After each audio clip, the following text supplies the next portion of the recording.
Bonnie, are we ready to start? We are ready to start. Great. Then I would like to call to order a special meeting of the Board of Retirement. It is exactly 9 o'clock on Tuesday, October 26th. Bonnie, would you read the usual Zoom announcements and take the roll call? Yes, thank you, Chair Bernstein. This meeting is being conducted virtually, so I will do a roll call of the trustees to confirm attendance. Mr. Pryor? I'm here. Mr. Knox? I'll come back to you, Mr. Knox. I do see him here. Ms. Ginsburg? Ms. Gray? Present. Good morning, everybody. Good morning. Herman Santos? Mr. Santos? Mr. Oakham? I do see you present, Mr. Oakham. Mr. Moore? Mr. Yeah, Kehoe? I'm here. I'm here. Thank you. Mr. Kehoe? I'm present. Thank you. Mr. Robbins? Alive and well. Thank you. Mr. Harris? I'm here. Ms. Zapanta? And Chair Bernstein. I'm here. Great. Staff participating in the meeting include CEO Santos Kryman, Deputy CEO Louis Lugo, CIO John Grable, Assistant Executive Officers JJ Popovich and Laura Guglielmo, Lori Stutzman and Jim Glantz from the Academy for Leadership and Training. We have E.L. Darman and Owen Davies from Accenture. And from CEM Benchmarking, we have Michael Reed. Managers and staff include Alan Cochran, Carlos Barrios, Bernie Buenaflor, Kathy Delino, Cassandra Smith, Tiona Fredericks, Cynthia Martinez, Ricky Contreras, Tamara Caldwell, Eugenia Durr, Vincent Lim, Vanessa Gonzalez, and Louis Gittins. Trustees, if you have a comment or question today, we ask that you use the Zoom raise your hand feature to be acknowledged, and we may now proceed with the agenda. Great. Bonnie, did any public comment slips come in after we spoke? We have not received any. Great, then we can move on. I'm going to turn this over to, in just a moment, to our able CEO, Santos Kryman, to kick off and take it away. Before I do that, I want to thank the trustees for their input in topics, and particularly Vice Chair Gray for working with me and with staff on trying to pull together a day. But this is really staff's baby, and it's excellent. To create, again, off of what Bonnie said, sort of more of an informality and collaborative nature, I'd like to encourage people, rather than queuing up, just raise your hand when you have a question you want to share. And I want to encourage people who are presenting to sort of just take charge of calling people so that I don't have to wade in and direct this. I think it will work very well that way. That was a staff idea. I agree with it. And the idea really is just to be educational and informative and perhaps even fun. So with that, Santos, please take it away. Great. Thank you. So good morning, Chair Bernstein, Vice Chair Gray, and trustees.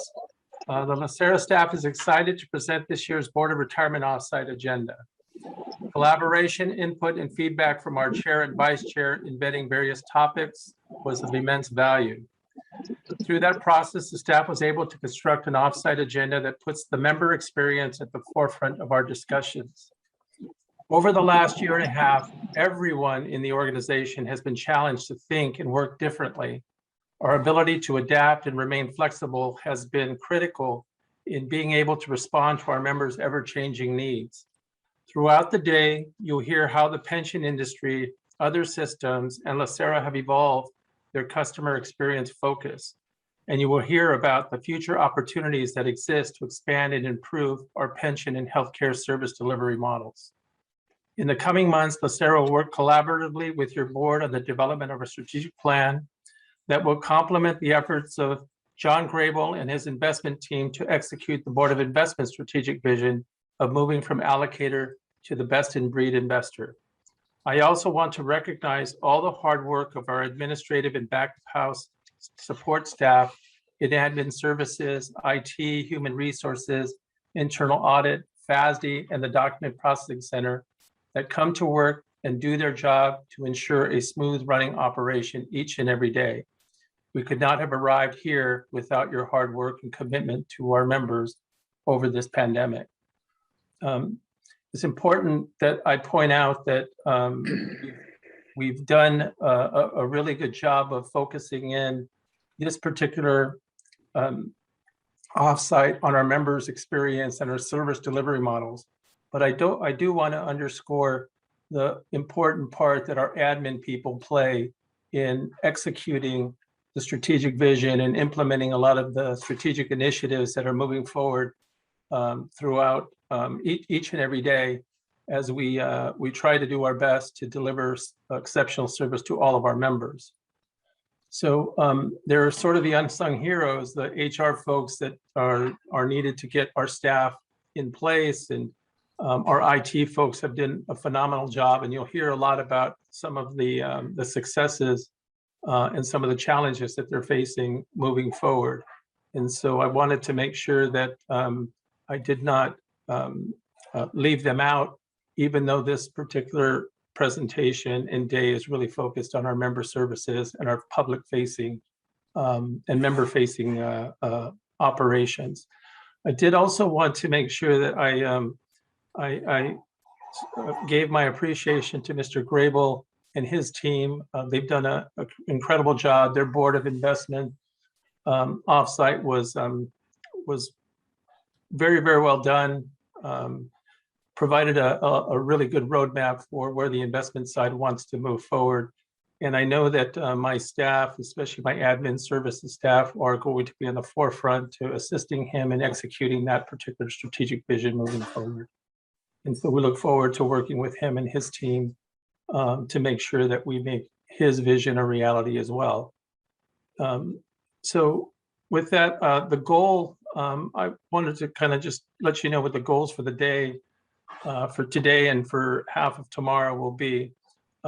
We facilitate discussions on LACERA's mission, vision, and values with our consultant, a critical foundational component as we engage in our strategic planning efforts. So this is sort of the jumping off point where we're going to explore some of the important values and mission statement, and not necessarily thinking that we're going to readjust it, that we're just going to discuss it a little bit so that we can start putting our strategic plan workshops together so that we can move forward quickly on those initiatives.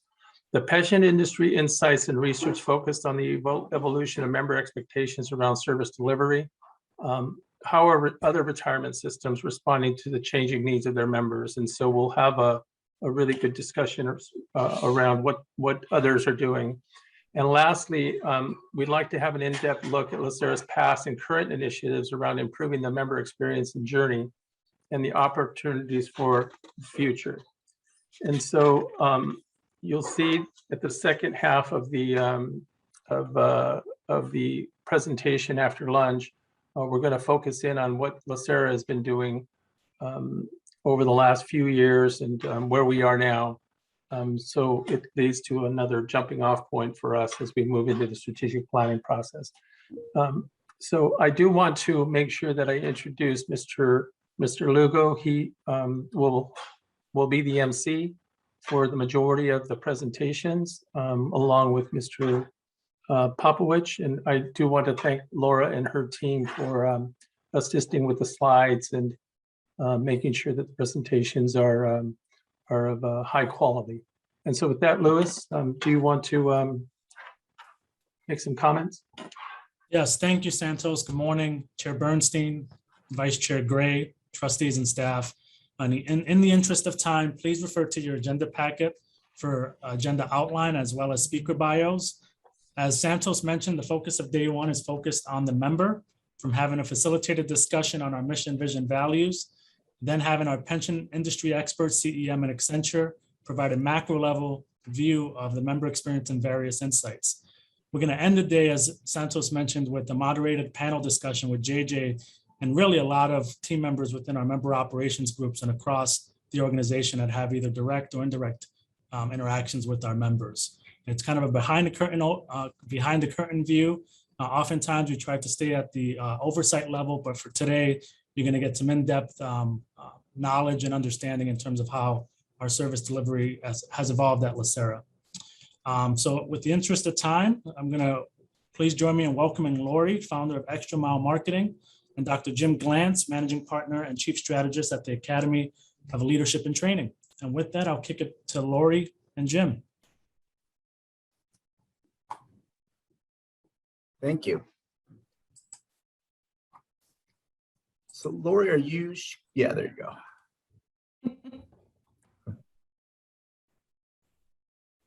So good morning, everybody. We just wanted to introduce ourselves really briefly, and then we've got a kind of a packed agenda for the next hour and a half. So if you could just flip to the next slide. So this is just a little bit about us. We've been working with LACERA for over a year now, and we worked with the senior team on some goal setting work, and also we worked with the senior team on some kind of project management, some concepts around organizing task work. My background, I've been doing this work for over 20 years. I have a doctorate in organizational development. I also have a master's of education. I started off as a teacher. I taught in the inner city, and I taught at Catholic girls' school when I started off in my 20s. And I got my doctorate in this field, loved the field. Working with LACERA has been a pleasure. Really tailored toward excellence is one thing I've noticed working at LACERA, working with you guys so far. I used to be the talent management vice president at the wonderful company, which is a company that everyone says is the biggest company no one's ever heard of, but you have the products. It's Palm Wonderful, Fiji Water, wonderful pistachios and almonds and whatnot. So we've done a lot of these mission, vision, and values sessions. We love it, and we really love to have this be an interactive discussion to really get your input on that. And I'll kick it over to Lori to introduce herself as my partner. Hi, I'm Lori Stutzman, and I own a firm in Seattle, Washington called Extra Mile Marketing. We have been around for 20 years. I've been on several boards before I started my own company. My background, I was vice president of marketing for PACCAR, which is the other biggest company you've never heard of, but they own Kenworth and Peterbilt trucks. And so you've probably heard of those brands. Anyways, so I was vice president of marketing for them. Started my own firm, have been on several boards, both public, private, and nonprofit. I was board chairman and board development chair for Friends of Youth, which is a large regional nonprofit. I'm currently on the board of Women Business Owners, serving as treasurer. I have put on several of these mission, vision, values, and strategic planning sessions for companies like Microsoft and some smaller companies as well. I've also been on the board, several boards at the Bellevue School District, so very involved with the public domain as well. So I'm super excited to be helping with this mission, vision, values. And today is really about you. It's really about interacting with you guys. We just wanted to quickly tell our background, but really we want to hear from you. And you'll see throughout our whole presentation, it's only as good as your participation. So we're looking forward to hearing what you guys have to say and recording it and getting it back to you in a way that is meaningful. So I'm going to let Jim kick it off. Unless there's any questions first before we move on. Any questions? All right, Jim, you're up. Yeah, so what we thought we'd do, to Lori's point, is kind of, get your involvement right off the bat. And what we thought we'd ask is, if you don't mind, if everyone knows where the chat feature is in Zoom, if you could put one word in the chat feature that comes to mind when you think about LACERA. So I can start, really excellence, and that's what has come to mind for me. But what's one word that comes to mind for you when you think about LACERA? And you just write it right in the chat. There's no order. What we're going to do is we're going to read these out, and then afterwards we're going to make a word cloud out of your input.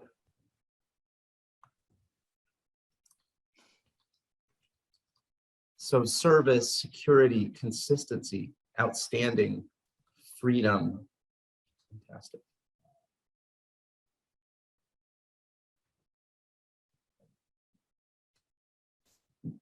And just jump right in. Teamwork. Service, caring. That's wonderful. Responsibility. Competent. Yes, integrity, quality, fantastic. Keep it going.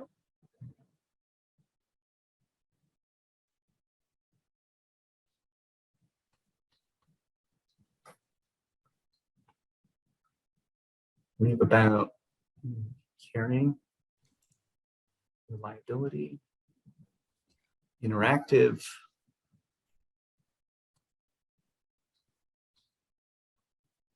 longevity,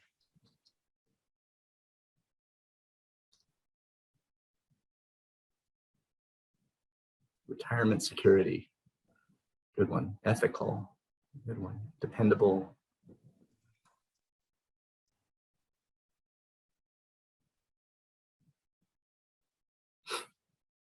give another minute or so, experienced,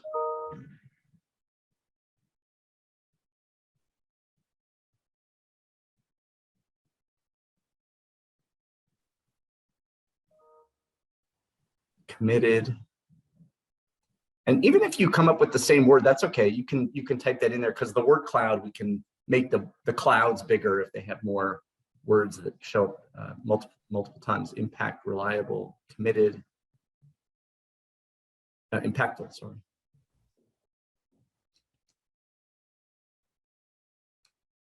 Give another 30 seconds. Educator, responsive, Sorry. security, fiduciary, security, lifeline, duty, compassionate, committed. Is wonderful.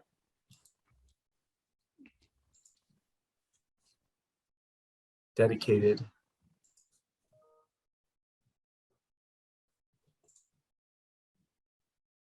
thoughtful, trusted, responsive, security, equitable,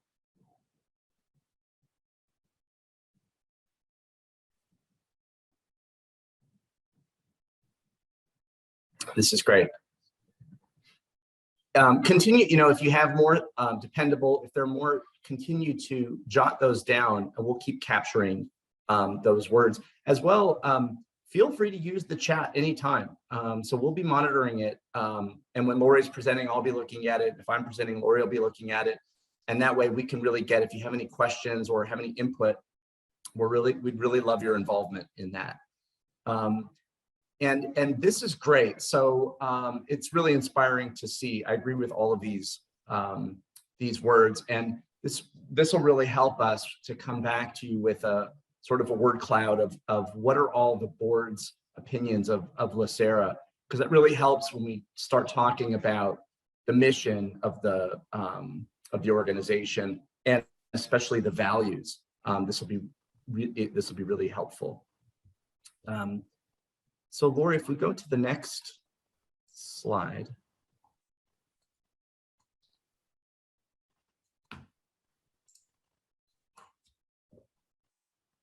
And so what today's meeting objective is essentially to look at our constituent personas.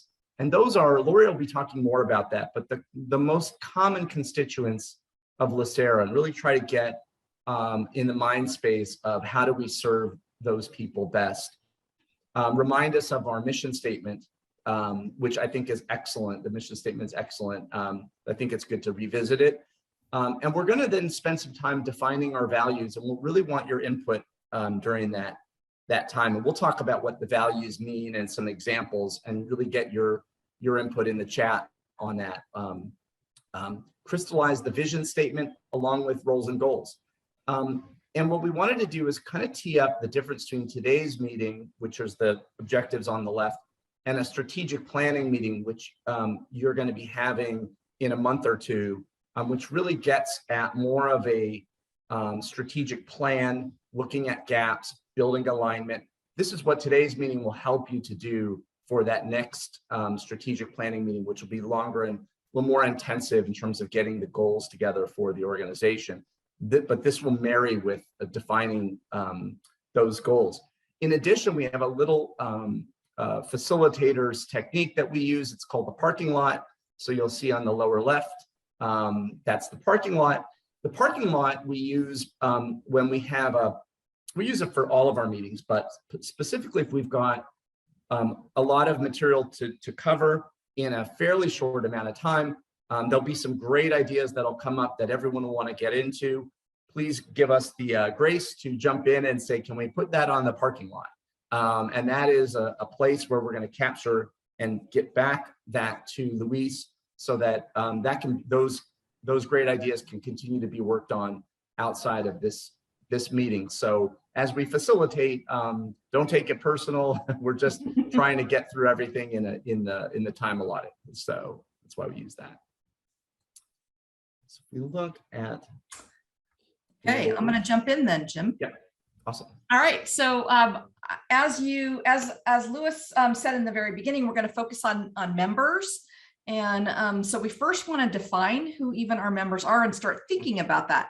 Because when we think about our mission, vision, values, we really want to make sure that they apply to our members and the services that we offer our members and what we're all about in terms of how our members perceive us. So there are lots of different what we call personas. So within your membership, there are many different kinds of people that are involved with you and that are basically clients of ours. So you have active members, people that are currently working and are contributing. You have retired members.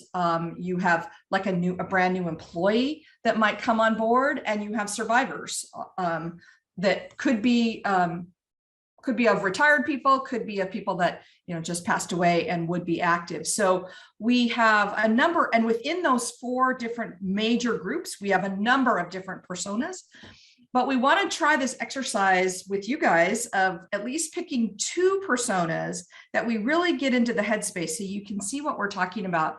And this is something that we could do continual work on after this meeting. The team could do continual work on defining the different personas that you're trying to reach out to and engage with. So when we think about personas, think about the typical, what people call the target market, right? And that tends to be very flat. It tends to be things like, okay, it's an adult, 25 to 49, they're male, they're, maybe they have these kinds of roles. They're very one-dimensional. What we try to do when we create personas is go one step beyond that. So what we really want to think about is for each of the different personas that we are going to try to define, we think about the hands, the head, and the heart.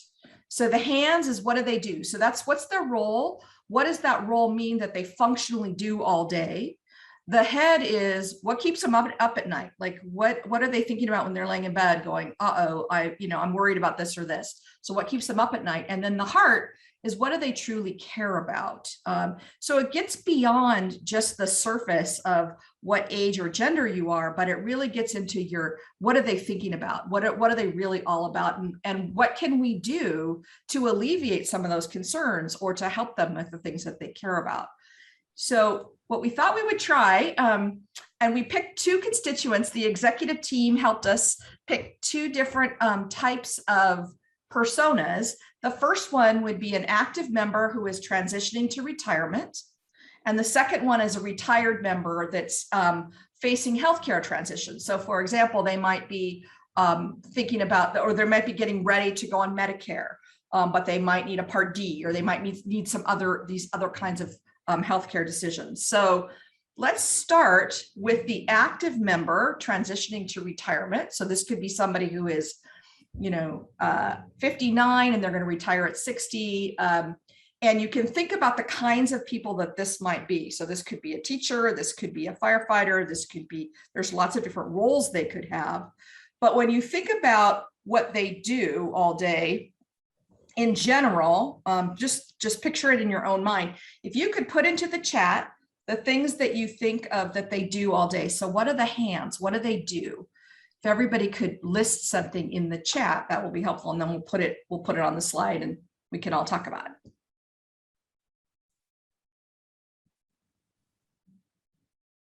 So one thing, for example, we have Matt with us who's behind the scenes, and who's magically putting these words on the screen.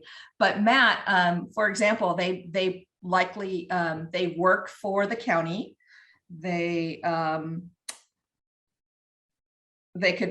have a number of different jobs, but they could be teachers, they could be firefighters, they could be police, they could be, you guys help me out because you know your constituents better than I do, but they could be road workers, they could be, there's lots of different, yeah, they assist others. They could be in healthcare, they could be.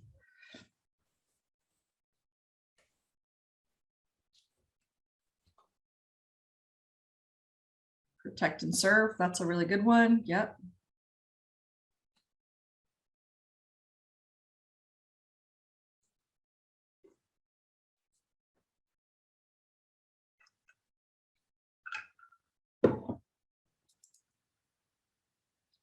Yep, homeless prevention, legal defense. They're the voice of the community. That's really good. They could be a lifeguard. That's a good one, especially in California. They could be a paramedic. They could be a court officer.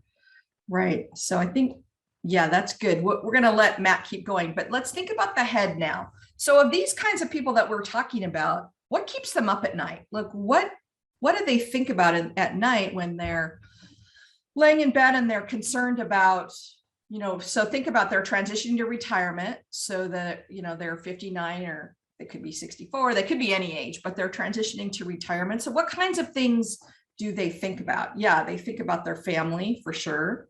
They think about running out of money. Yeah, that's a good one. They think about their health. Absolutely. What other things do they think about when they're up at night? Oh, travel plans for sure. If you're going to go, that's what I would be doing if I'm getting ready to retire. I'm thinking about where am I going to go on my first big trip, my first month-long trip that I've never been able to take because I work too hard, right? So yeah, will I be able to maintain my lifestyle? That's huge. That's a huge one. Oh, death benefits, right? That's true too. Yeah, finding meaning beyond the office. That's a really good one. I really, really love that one because a lot of them have, you know, they devoted their whole life to the job. And so they have to go beyond that. Insurance, that's good. Now let's think about the heart. So what do they truly care about? So these are things that keep them up at night, but what do they truly care about? Oh, fear of being alone. That's a really good one. Yeah, they care about family. They care about their family security. Absolutely. What else do they care about? Like that they truly care about? Maybe they care about charitable, you know, getting involved in a charity, something, you know, charitable now that their quality of life, now that they're no longer devoting their life to work. What do they truly care about at this point?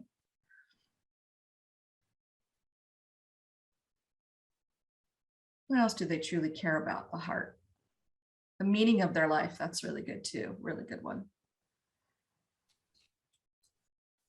Okay, so that's a really good, so if you think about this person, at first people would say, well, gosh, we have a million different kinds of members that are transitioning to retirement. So how can we pick one?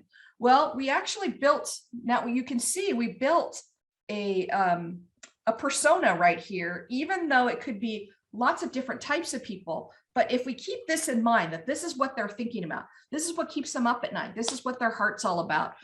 Keep this in mind as we're building our mission, vision, and values. I think it'll be really helpful.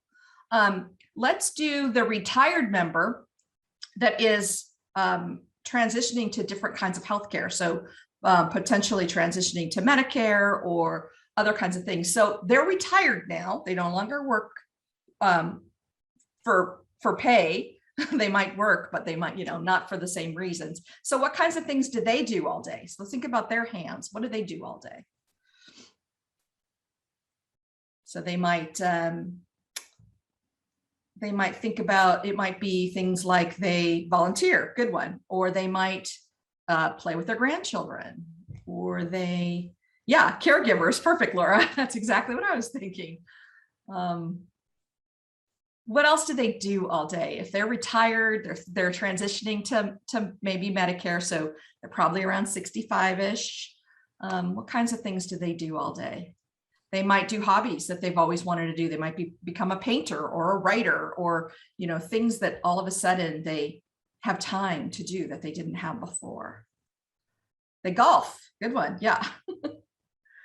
Tennis, yeah. Gardening, yeah, lots of good ones there. They start working out. Yeah.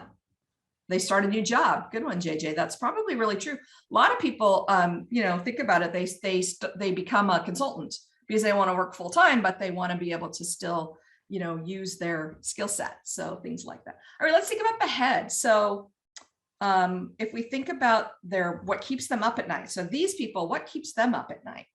Like, what are they mostly worried about? And I would say healthcare again. Healthcare is probably a big one. What else keeps these guys up at night? Am I going to be able to afford my healthcare? Yeah, exactly. Taking care of the family when they're gone. Yeah, that's a really good one too. What else keeps them up at night? Enough coverage. Yeah, that's a big one, because what if something major happens, right? Waking up the next morning. That's good, Vivian. That's a good one. Yeah, I guess we all were at one point, we'll worry about waking up the next morning. Being able to enjoy life. Yeah. Being alone. Yeah, that's a good one too. Like, yeah. All right, let's think about the heart. So now you're 65-ish. There's one more that was really funny. Can they stand his or her spouse all day? I hear this at least once a day. That's a really good one. And actually I have a really good friend who she's going through that. Her husband's retiring on February 1st. And I said, how are you going to deal with that? Like, he's going to be home all day. And she goes, well, with COVID, he's been working from home. So at least I had this sort of 18-month transition before the full, he's home all the time. So yeah, so I guess that's maybe helped. That's the silver lining in there. But, and then the heart. Okay, so what do they think about? What do they care about? So I think they care about their family. They care about their grandkids. Yes. What does it all mean? That's a really good one. What else do they care about? What's the heart part? Pets, legacy. Yeah, that's a really good one. Legacy is a big one. What else do they really care about? Like at that age, I love your legacy. What mark have you made?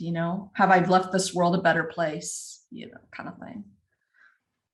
Okay, that's great. Thank you. That's really helpful to go through. I'm gonna close the chat so we can keep moving on, because we have lots of stuff to get to. But you can see now these are the kinds of people that we want to be thinking about for the rest of this meeting, for the rest of the day and a half. So the other thing that think about, like, one of the things that I think was really interesting what everybody brought up is a lot of stuff revolved around life stages. So you guys handle people at different sorts of life stages. So it might be that it's a brand new employee and now you're going to interact with them because they're new and they're new to the LA County and they need to learn about the whole system. Or they might be doing something like buying their first home, and therefore they're they need to figure out where their finances are sitting, and do they have a retirement account that they can either draw against or use as collateral. They may be thinking about putting their kids in college. What other life stages do you guys see when you're interacting with your constituents? What are the life stages that they're going through when they're reaching out to you and they want to talk with you and they need some help? Put that in the chat if you wouldn't mind.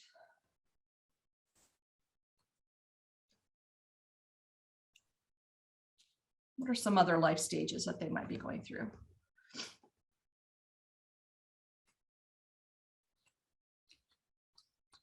Maybe they're getting ready to retire. So maybe they're pre-retirement, and that might be a time that they talk to you. You guys know better than I do, but I'm just, a promotion at work. Yeah, that's good. Starting a family. That's a really good one too. Yeah. Oh, disabled. Yeah. Becoming disabled. That's a really, yeah. Becoming disabled is a good one. Death, obviously, is a good one too. Like, not a good one, but it's a life stage. What else? What other times do you see them really reaching out to you? Oh, divorce. That's a really good one too. Yeah. So while you guys are writing, this is really good. We had a client who's a financial services company, and one of the things we were rebuilding their website, but one of the things that we found is that financial services companies, there are definitely certain life stages that people reach out to financial services companies. And because they have really strict rules about what they can and can't put on their website, what we did is for each one of these kinds of stages, we built like a mock person, a mock persona, and had them going through that. And then what would they need from the financial services company during that period of time? So we did divorce, we did pre-retirement, we did retirement, we did starting a family, a lot of these same kinds of things. And this was actually the most read by far, other than the homepage, the most read part of their website. This is what people are really interested in learning more about in terms of finances. So this is really great. Oh yeah, career change, that's good too. Okay, I'm going to move on, but if you have more, you can put them in there and Matt will add it to the slides. And afterwards, we're going to clean up the slides and use our copywriters to smooth some of this out, and then we'll get it back to you so you'll have it ready for your strategic planning session. Okay, so now we want to move on to your mission statement. I'm going to give it back to Jim, and then we'll come back and do some more exercises a little bit. You're on mute, Jim. Okay. Perfect. Great. So the mission statement, we just want to kind of tee this up just so we're all aligned around what a mission statement is. And we're not going to spend much time on that, but the mission statement is sort of the organization's purpose for existing. They're action oriented and they're kind of a brief, powerful way to outline what the organization hopes to accomplish. So if we keep going. So the mission in this case is to produce, protect, and provide the promised benefits to our members. I love this particular mission statement because to me, it really captures what you guys do. And it's simple and it's easy for people to read on a website or a poster, and that people can get their head around it. So once again, the mission is to produce, protect, and provide the promised benefits to our members. Clear, well organized. When we move from mission statement, the next thing we wanted to, again, we're just doing this very briefly to talk about is the organization's values and what those are and how they're used. So the values are the core principles that help guide the organization toward its vision and help it complete its mission. So it's kind of how are we going to work together and how are we going to make decisions together and what do we agree on as our core. The values serve as a moral guideline for the behaviors and actions of the organization and its employees. So what this gets at is the values are they're agreed upon and aligned with the board. They're also really, they should be lived by the executive team. And ultimately, everyone in the organization should understand and feel committed to those values. So for example, if your company is, or your organization is one where integrity and ethics is key, that'll help guide a lot of decisions that are being made, because some decisions you might make as an organization are more profitable, but they don't feel as ethical. And so if you have that value as ethics is a key driver for us, yes, profitability is also important, but really we want to really take into heart that the way we make decisions ethically is key for us. So we're going to move on from that. So why are values important? And one of the things we thought we'd introduce, or some of you already have seen in various organizations or even at LACERA, is values can be really helpful even in the way you interview and in your criteria for bringing on new employees. So sometimes we'll do training workshops with organizations, and we'll show people how to interview based on values. So if a key value, let's say, is teamwork, how can you ask a question around teamwork that really gets you to understand that applicant and how committed they are to working as a team versus working individually. So there's ways to do that. Values might also be feathered into the performance management. So of course, in performance management, you look at someone's goals and their accomplishments. You may also look at how they achieve those goals. And so part of the performance management might be to provide feedback on, if we stick with the teamwork theme, on, yes, you accomplished your 5 goals this year, you did an amazing job of that. Did you operate as a team? Did you support others as you did it? We've all worked probably for organizations where there was someone who was a super producer who just plowed through everybody to get their stuff done and their projects completed. And so that might not be living the value of teamwork. So there's a practical use to this discussion that Lori and I wanted to make sure we introduced in this. And then Lori has a little link here to her website talking about which kind of displays how values can be communicated externally as well. Let's see. Are you seeing my website or no? Yeah, we're seeing it. Okay, perfect. So here, one of the things that we like to do is on our website, we actually have our values are right here. And then we have a description of each one. So everybody has a different opinion of what each value means to them.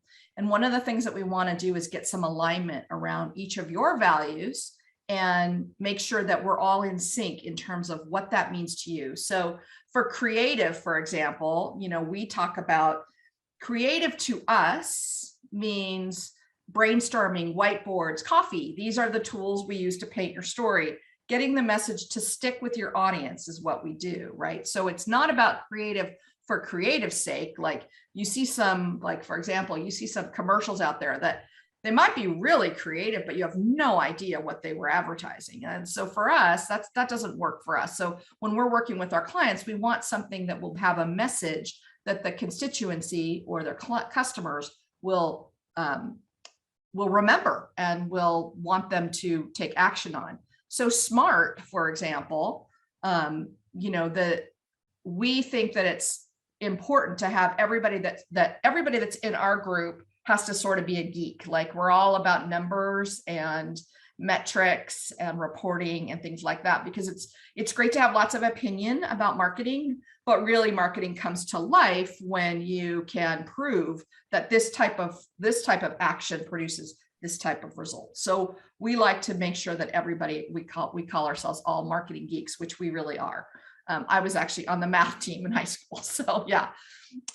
Fun. So fun doesn't mean, we don't mean fun like let's go have a party every week. We say, come out, we want to be fun for our clients. We want our clients to interact with us. We want our spirit to be infectious. So we do things like we make peanut butter and jelly sandwiches for the homeless every quarter, and we bring our clients in and we all do it together. And or we maybe will do a offsite, do an escape room so we can all have fun together because we work so hard together. But it's about fun in the context of work. So I just wanted to like briefly share that with you so that you could see what we mean by aligning with our values.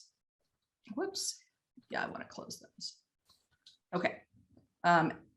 Now we're going to work on your values. And what I love about your values is that you have these different values that are, like Jim said, they're about integrity, they're about respect, they're about teamwork, things like that, but they spell the word profit. So basically what you're saying is profit is not our number one value, but it kind of supersedes everything else. Like we have to make sure that we're profitable because again, we're thinking of our constituents. We're thinking about our constituents. We have a fiduciary responsibility to them. We want to make sure that they are safe and secure and are comfortable. So with us. And so that's why it's so important to have these different values. So what I want to do now, again, I'm going to get you guys to do my presentation for me, which I really appreciate that you're doing such a great job. So the first one, I'm going to go through each one of these values, and I'd like each of you, particularly each of the trustees, but anybody who wants to participate is great, but this is really important for the trustees to give us one quick sentence or phrase of what, for example, what professionalism means to you, because it will be different for everybody. And then we're going to look at it as a whole and make sure that we're all in alignment. So if you could put into the chat what professionalism means to you in the context of LACERA.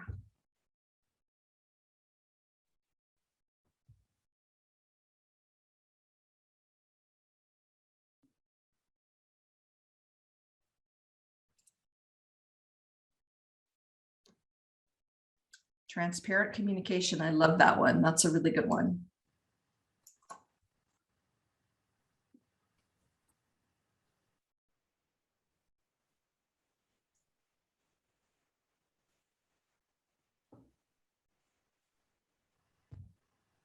Conduct inspiring trust. That's good. Courteous. Very good. Yes.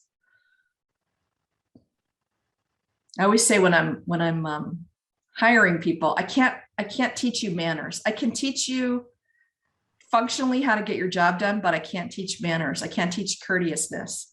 You know, I can't teach some of these things. These are things that you have to come to the table with, right? So not allowing personal interest to interfere with what is right. Clear, direct, and correct communication. That's really good.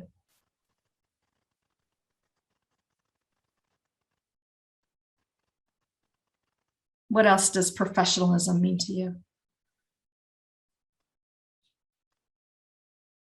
Respectful communication. Yeah, good one.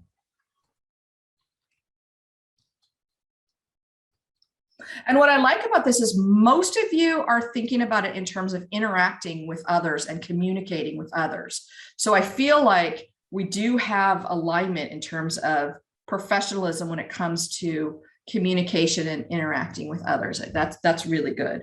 Discretion is really good. Follow through is very good. Yes. Accurate, timely.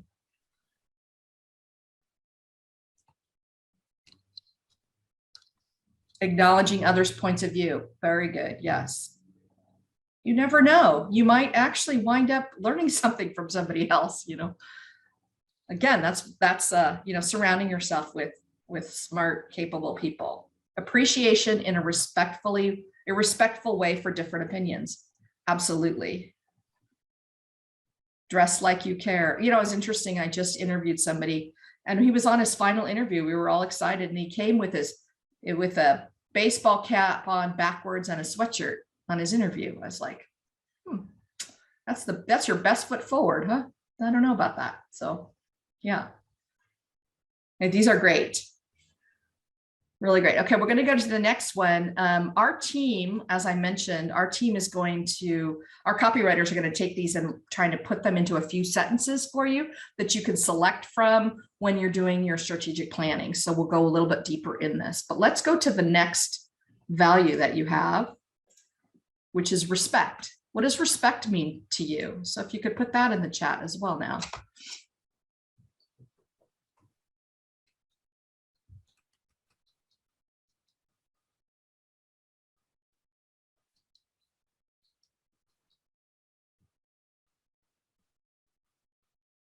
Treating everyone with dignity. Yeah, I love that one. Treating others as you would want to be treated. Absolutely. Yeah. Making one feel comfortable. Yeah. Being open to others' ideas. Kindness, non-biased. Yeah. Seeing things from other people's perspectives. I think that's really important.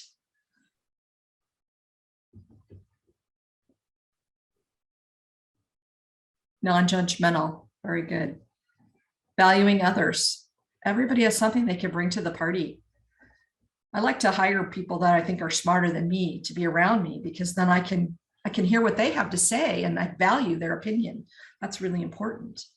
Being truthful, using appropriate language. Yeah, I actually, when I was working at PACCAR years ago, I was in a meeting with a bunch of the merchandising group, and one of the group, and we owned a bunch of auto parts stores up and down the West Coast, and one of the chains that we owned was Grand Auto. If you've ever worked in Northern California, they were all over Northern California, but Grand Auto. And a lot of our customers had varying backgrounds. You know, they were a very diverse group of people in California, as you guys know. And we were in a meeting, and one of the merchandising guys started calling them names that I would never, ever use. And I actually got up and left the meeting. And my president afterwards said, you know, Laura, you've never left a meeting before. Why did you do that? And I said, first of all, I didn't think we were being respectful to each other, but we certainly weren't being respectful to our customers that pay our bills. Hello, they pay our salary. So we need to, you know, learn to be respectful of them, because without them, there's no us. You know, there's no job here. So yeah, that's good. Listening, being attentive. That's really good. Okay, we're going to go on to the next value that you guys have, which is open communication. And put in the chat what open communication means to you.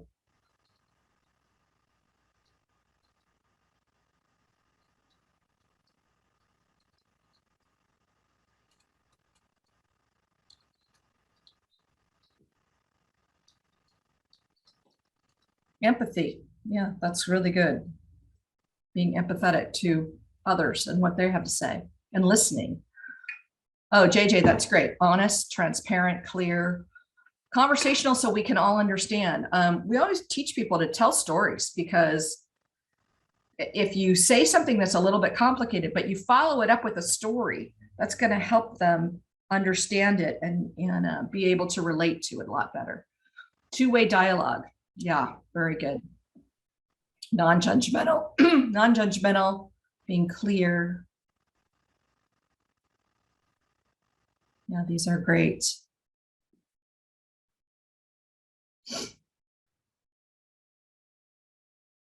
Want to make sure that we're getting our the trustees in here as well. So if you're a trustee, thank you, Elizabeth. Timely, that's good. Yes. Honesty. Yeah, transparent, very good. Yeah, these are great. Okay, we're going to go to the next one. You can keep adding them. Matt will keep populating. I just want to, yeah. Oh, I love that one. Avoiding assumptions, Laura. That's a really good one. Yeah. Don't assume. Have a conversation. One of the things I always try to teach, particularly young people in our team, is if you have anything difficult to talk about, it needs to be in person or on the phone at worst case, but it's never should be a text or an email if it's a difficult conversation. You really need to have that interactive. It needs to be two-way conversation, so you avoid assumptions. I think that's really good. Open door policy, great. So the next one is fairness. Our next value is fairness. What does fairness mean to you?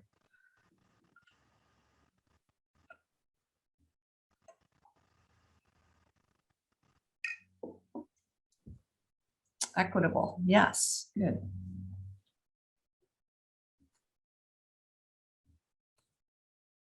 What do we mean by the word fairness when it comes to LACERA?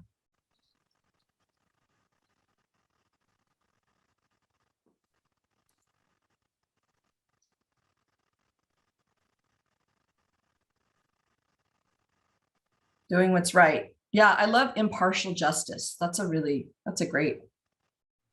one. Yeah, finding solutions. Being a solution, yeah, you know, help when people come to you, helping them find some way around what they need to get done to help them accomplish it. Fairness. Balancing fiduciary duties. That's a really good one, right? So important. Consistency in rendering decisions, so you know what to expect. I think people are okay with there being rules if they're applied fairly and consistently.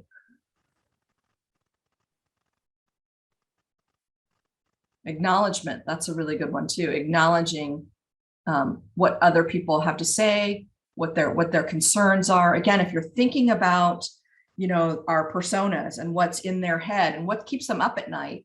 So if you keep that in mind and acknowledge that those are things that are keeping them up at night, and so you are trying to help them through that problem, I think that's really all, that's what people want and hope that you will give them in terms of fairness. So this is really good. Respectful treatment of others, being unbiased. You know, today's world, it's just so important that we are unbiased, and of course we all have internal biases. There's nothing you can do about that. That really exists no matter what, but it's what you do with those, you know, and whether you treat others fairly, whether you act upon those internal biases or not, whether they're positive or negative biases. It could be either one, but I really like that, being unbiased. Yeah. In your actions, unbiased in your actions, right? Okay, next one is integrity. So what does integrity mean to you?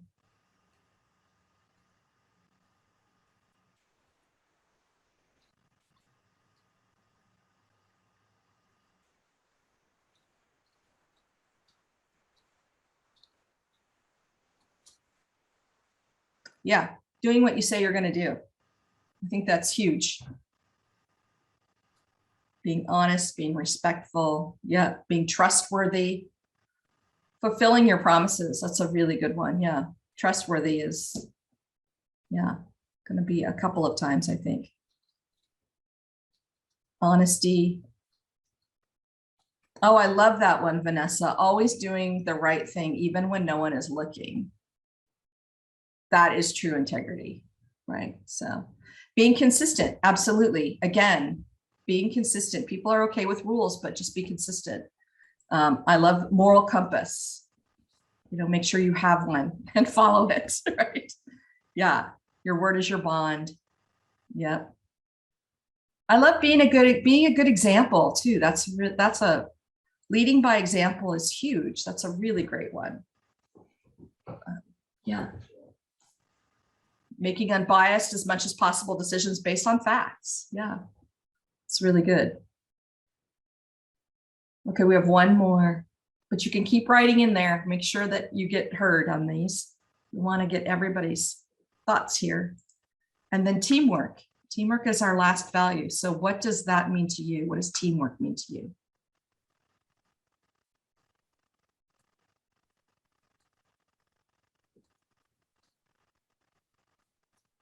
Yeah, encouraging others.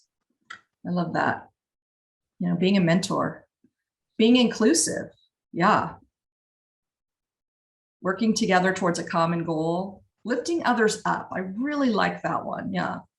Delegating, you don't need to keep it all for yourself. People feel really good if you delegate to them and you prove to them that you trust them. You know, working towards a common goal or outcome, collaboration. A really good one. Keeping an honest and open dialogue. Yeah. Not being above doing anything. That is one of my huge ones. So sometimes my job is to run our strategic planning and to think huge and where are we going to be 5 years from now. Sometimes everybody's heads down in our company and my job is to empty the dishwasher because that's what needs to get done. Right. And so if you're willing to do that, you're leading by example. And, you know, and I love that. So then other people say, oh, well, it's not above me to do whatever job needs to be done to make sure that we're doing the best teamwork possible. Not being afraid to ask for help. I love that one too. It's actually a sign of strength that you're willing to ask for help. It is not a sign of weakness. And then you trust people more because if they come to you and they say, I need your help on this, then you know that when you give them the next job, they're going to come to you if they have an issue rather than, you know, hide it. And then you find out after the fact and it's now become a blown up issue. I love when you know that people will come to you. Sharing ideas. Yeah, not being afraid to share the best of what you have to offer. I love that. Care about the results. It's not about you. It's about successful completion of the task and the goal. Really good one, JJ. Yeah. Offering your help. Yeah, I love that too. It's really good. Yeah. And being serious. That goes back to that open door, open communication, you know, offer your help. Exercising humility. That's a really good one too. And empowering others. And valuing your teammates.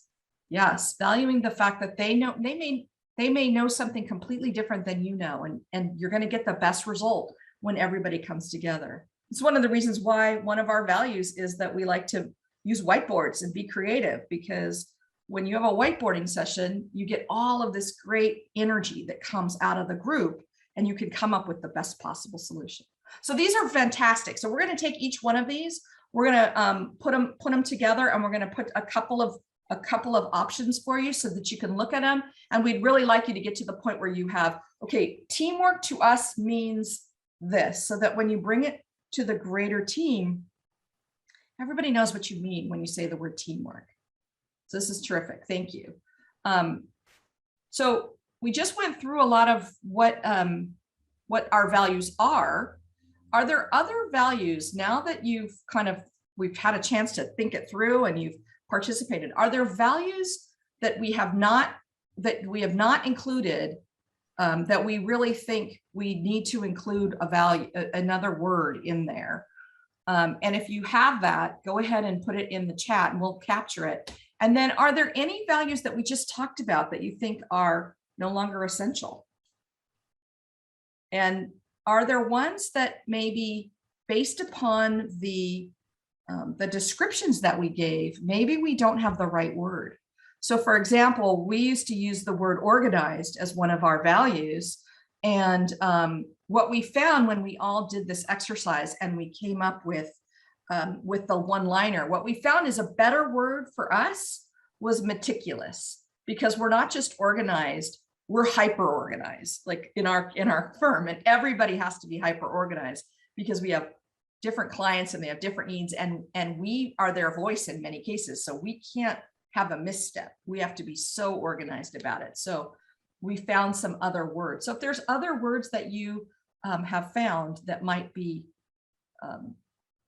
either better words than what we currently have, or other words that we want to add in, go ahead and put them in there. And this isn't one and done. You don't have to worry that, oh, I didn't get it in, so I don't have it. It's okay. We'll capture it. We'll capture it in the long run. Service, responsible. Anything else? These are good ones. Problem solving, that's a good one. Because that's really what you do all day long, isn't it, Laura? Problem solving. Yep. Accountable. These are great. Thank you.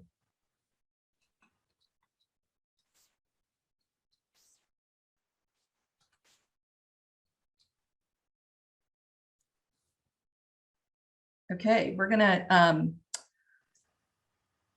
gonna close the chat, even though you go ahead and keep putting them in. Like I said, Matt will capture that. We're gonna move on to our values next, so that we make sure, or sorry, our vision. So we make sure we spend some time talking about visions as well. Okay, Jim, back to you. Yeah, that was awesome. So, and when we're talking about a vision statement as opposed to a mission statement, and it's funny, I always think of, I know people always say mission, vision, values. I always think vision, mission, values. To me, vision is like the inspirational future that we're trying to get to. The vision statement is the future view of the industry and itself, and it contains the organization's goals for the business, its employees, customers, and its place in the world. So another way of putting it, I have some notes here on vision statements, is a lot of time an organization will use a vision statement to outline goals that appeal to talent. So it's something that if you're trying to get the best people to work for LACERA, you might have a vision statement that really inspires people to want to be a part of that organization. So that's kind of what a vision statement is. Go to the next. Sorry, just having a little issue with with Zoom, but we're getting there. There we go. That's okay. So so I thought we'd just read through this for you. And the vision statement, starting with excellence. In excellence, it's our members deserve the best. Therefore, we choose to be the best. We choose excellence through innovation. We choose to become unparalleled experts in retirement law, pension administration, and benefits. We choose to be preeminent masters of portfolio management. In terms of trust for LACERA, our members place trust in LACERA. Every day, we will earn this trust by placing their interests first and by giving them easy to understand answers, by solving their problems quickly, and by safeguarding and maximizing their investment assets. In terms of commitment, we are the best. We will work together to provide the best service. We will continually strengthen our commitment to effective teamwork by contributing our individual strengths, learning new methods and skills, and anticipating the demands of the future. And in service, our members deserve the best. We pledge to improve our member service until 100% of our members making inquiries receive courteous, professional, accurate answers with just one call. We have the ability to achieve this if each one of us reaches deep into our strengths and lends a hand. Our strengths are individual. Collectively, they're unstoppable. I love this. I think this is great. And we know that maybe not everybody might be familiar with the vision statements, and that's okay. And it's something that could be worked on in a follow-on session too. I found this inspirational to read. So, but we understand not everybody's too familiar with these, but some people in this group are.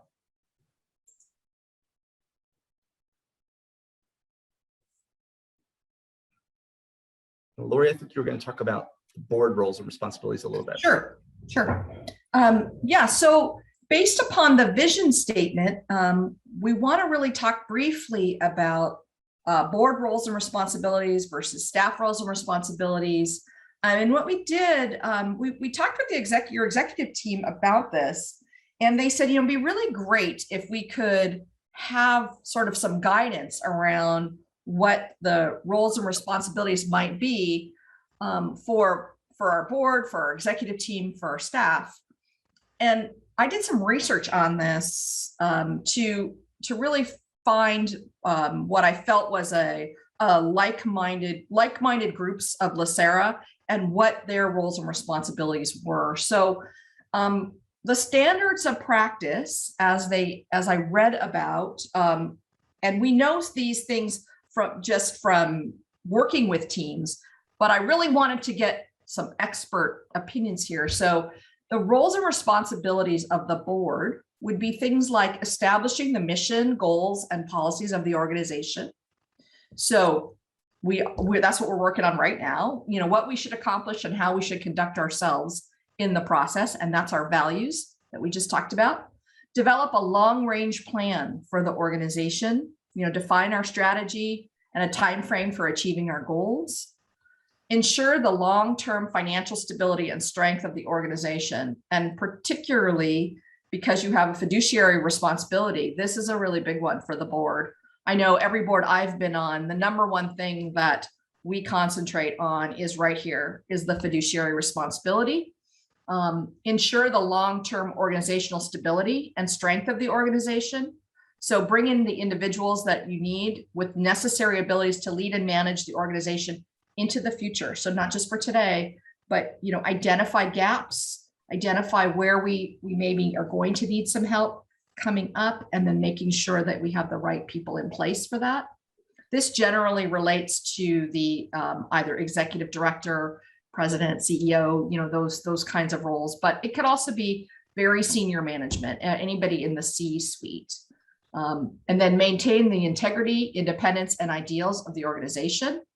So don't allow individuals or other organizations to compromise these principles.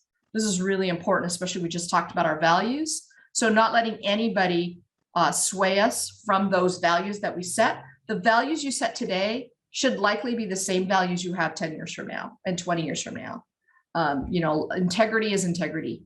You either have it or you don't. And if that's an important value, that should be your value in 20 years from now. So making sure you don't let anybody steer you off course from that. Hire and develop an executive director to manage the operations of the organization. This also means supporting that person, making sure that person has the resources necessary to be successful, doing their review, making sure that they know where they stand, open communication, like we talked about, making sure that you let them know how they're doing in terms of what your expectations are of them.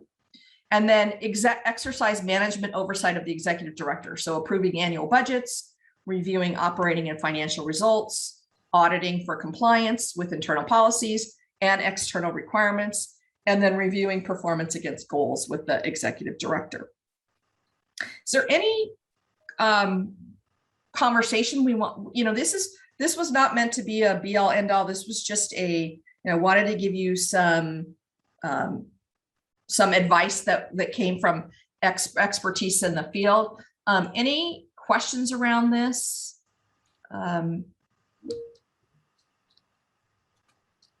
Any questions around this, or anything that stands out here that is not doesn't seem right, or we want to maybe put in the parking lot that we want to have further discussion over? Because this is a great one to lead into the strategic planning. So if there's any one of these things that either, we're not doing and we should be doing, or there's things that we're doing, but we want to discuss adding that to the list, or anything that we can bring up, you can go ahead and just speak if you can take yourself off mute and ask if you have anything here.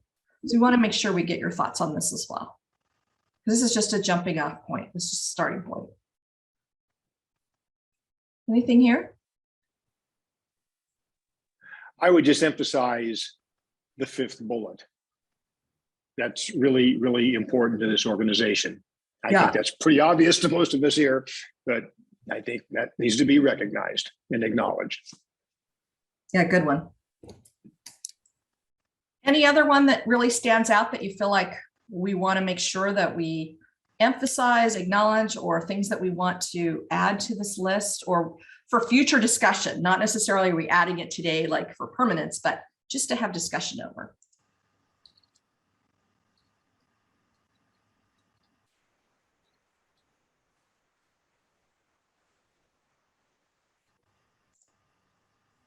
I think that fifth bullet that JP mentioned really says it all, because everything else seems to fall or flow from the fifth bullet. It seems like the fifth bullet should be the first one, the first or second one, because to build organizational stability and strength come for us if we do maintain our integrity and our independence and our ideals. So it's really arranging those bullets to fit LACERA. Yeah, the exercise of management oversight is good, and that sort of belongs right at the bottom. I mean, not that Santos is at the bottom, but it's it as I said, everything flows from the integrity, independence, and ideals of the organization. Yeah. And I like the sub-statement, don't allow individuals or organizations to compromise our principles. That is so important, especially today. Yeah. Great comment. Thank you, Vivian. What else?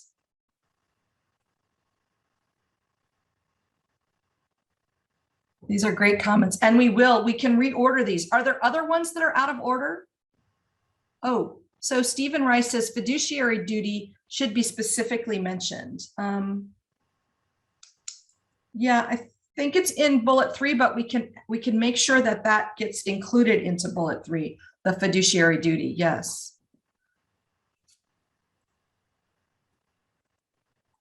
A comment there would be it's beyond the financial stability and strength. Fiduciary duty is overarching.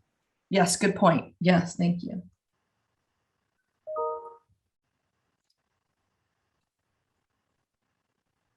What else? Go ahead and feel free to just jump in verbally. We don't need, the chat's great when we're all trying to talk at once, but it's good to have the, feel free at this point, you can jump in. Anything else that is either out of place or we want to include, or we, it's up for discussion. Like you look at ones go, I don't buy that. Or are you good?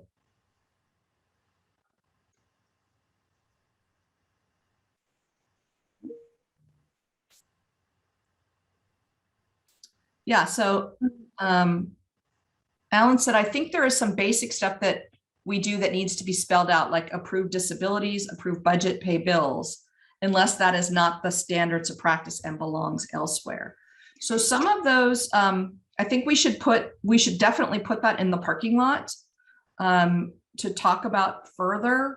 There are some things that we're going to do that fall under these sort of major strategic initiatives that are more hands-on, more action plan versus strategic plan.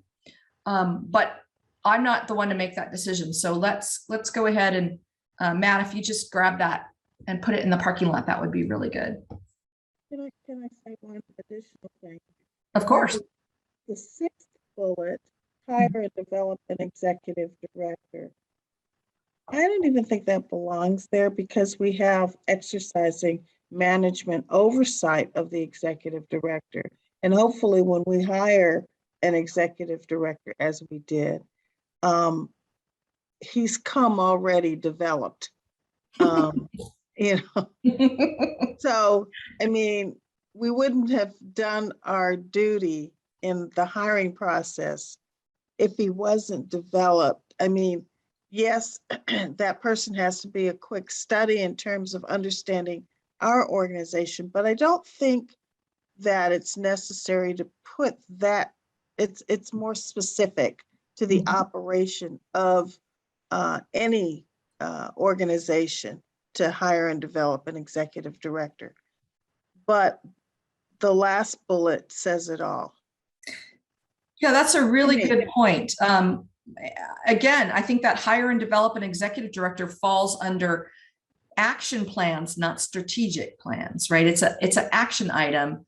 The strategy is to exercise the management oversight, right? And all of those things. But one of the items underneath that might be to hire the person. So any other comments about that? Because I think that's a good comment to bring up.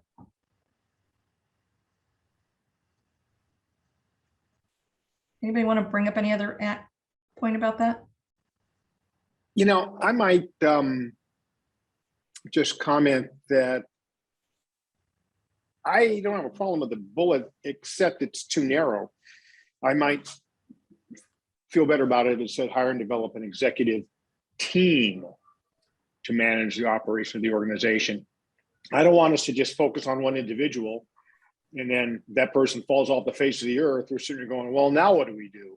I want a whole team of individuals with a deep bench that they're all working with each other. And if somebody falls off, no problem. We don't have a vacuum. We've got people ready to step up and take that position. Sure, we may, I'm not saying that means we're going to limit our executive search exclusively to internal, but I think we should always be managing the organization to where the internal folks are capable to step up both on an interim and potentially a permanent basis. So it's more develop the team to manage the operations of the organization. Yeah, I think that's a really great point. And I made a note also, succession planning is part of what you're talking about, really making sure that, making sure that we have a bench if something happens to one person. Yeah, exactly. Yeah, really good. Yeah, that's a great comment. Any other comments about this stuff? Okay, we're going to move on to the next because I want to make sure we get to everything, but this was really important. And I so appreciate your candor and your comments. We'll make some adjustments, and this is something that you guys can review in your strategic planning as well. So I wanted to really briefly touch on this. This was another, this is something I've worked with lots of different teams on the bottom up versus top down approach and the pros and cons of each. And So bottom up is, where you get employee input that moves up to company-wide collaboration, and then tasks are completed and reviewed by the higher ups, the senior management or the board. Top down is that the board or the senior management makes the decisions. The employees are received specific tasks, and then those tasks are they're delegated out. So this is there are different approaches. One's not right, one's not wrong. They're just different.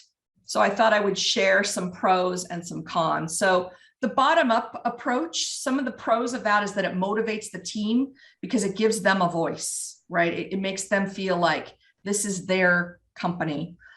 It's big on consensus building. It gets a lot of buy-in, and it's a lot of conversation, a lot of consensus building. It listens to those that have hands-on experience. And I know when I was on the board of Friends of Youth, we made some strategic decisions that had we not listened to the staff, we would have actually had some big missteps. One example was we had a property that we owned in the next county over, and it was really difficult to manage from a district manager perspective. It's a lot. Seattle has terrible traffic, so getting there and getting back was really difficult. And we decided, since we only had one, we had only had one program in Everett, in another county up, that we would go ahead and eliminate that program so that we could concentrate in King County, which is where the majority of people live. And we were ready to do that. We had somebody that was wanting to buy the building. We had was set. It was a great price. It was really going to be good for us from a financial standpoint. But luckily we had the conversation with some of the senior staff who talked about the fact that a few years prior, we had sold another program off, not sold the program, sold the building. We had relocated all of the residents that were in that building to another facility. And yet there was a lot of backlash from the community that, hey, you're just deserting us. You're just leaving our people out on the street. And so we didn't change what we did, but we changed our strategy around it. And we built a PR strategy around, before we announced that we were going to sell the property, we actually had merged, we had gotten together with another nonprofit that did similar work. And we made sure that there was a spot for every single person that was in that one program in this other program. So nobody was left out in the cold. Everybody maintained housing. Everybody maintained what they, all the same services. And then when we went out to when we did our press releases, we made sure that that's what we led with, that we weren't leaving anybody out in the cold. It was really important to do that. So getting that hands-on expertise involved is really important. Bottom up is, quicker decisions, and it builds trust. The cons, so I had put consensus building is a pro, but consensus decision-making is sometimes not a pro, because sometimes that's not the best answer. The best answer isn't always by consensus. Sometimes somebody that has, the deep expertise should be the one making that decision. And then because of, you're letting your team members, your staff members come up with the ideas, sometimes it doesn't align with the mission, vision, values that we're working on right now. So that's kind of pros and cons. The top-down approach, some of the pros are that it sets clear goals and expectations. You can make financially driven decision-making, especially when you're in a nonprofit situation. A lot of times the decision-making is more from the heart and not necessarily from the head, which there's nothing wrong with having the heart included, but we're here, we're fiduciary responsibility. This is what we are, right? So we need to make sure that it does make financial sense. It does, some of the pros is that you do take into account more longer term decision-making, some of the things that we're talking about here, and it's aligned with the mission, vision, values. Some of the cons of the top-down approach are that there's limited buy-in. A lot of times, people are like, well, they don't even know what my job is day to day, and they're telling me what to do. So sometimes you can get some, some people that feel like they're not being included in the decision-making. Sometimes it slows the decision-making down because you may have to be making decisions on a regular basis. And if you guys only come together once a month or however often you come together, you know, it can slow decision-making down substantially. And then sometimes it allows for the board to get too much into the weeds. And one of the things I always stress when we do strategic planning is when you take a break from your strategic planning, don't go right to your email and start getting in the weeds, because it takes a while for your head to get out of the weeds and be thinking strategically. It's really hard to do that shift back and forth. So if you're constantly jumping in the weeds, you then have it's harder to think strategically and make those strategic decisions. So you know, just those are just some things to think about. No decisions to be made, but anybody want to jump in and make a comment, or if there's a pro or a con or point of view that you want to share, that would be great. Go ahead and take yourself off mute and just share it.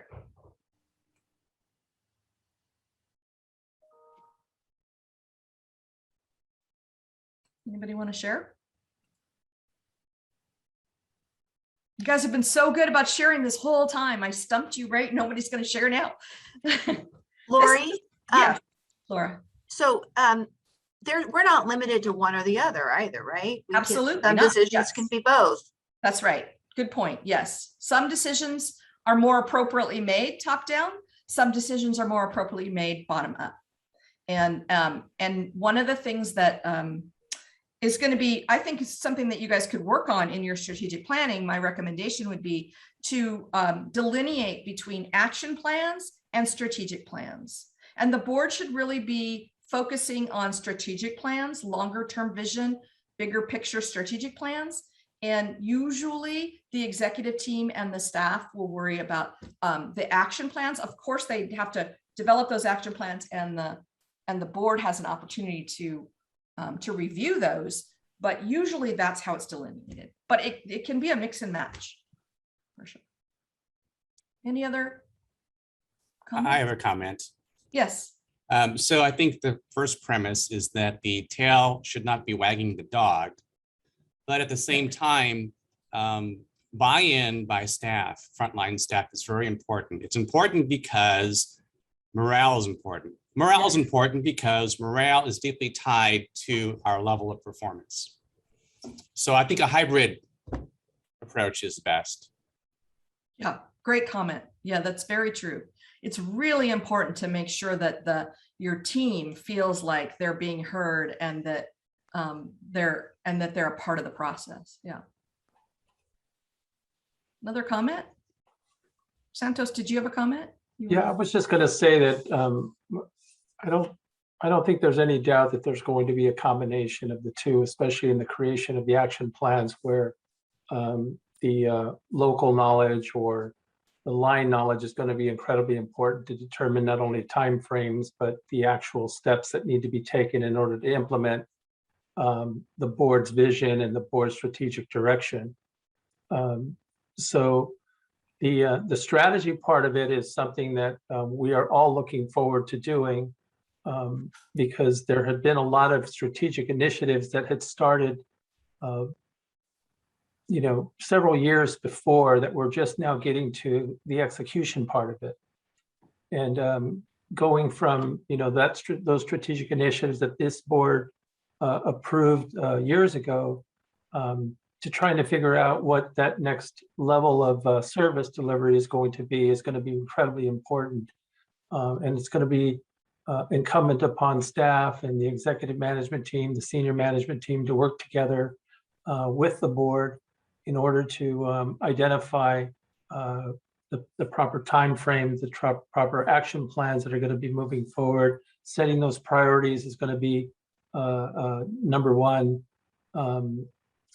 in terms of when those action plans start rolling out and we start sharing them with the board and putting a plan together. So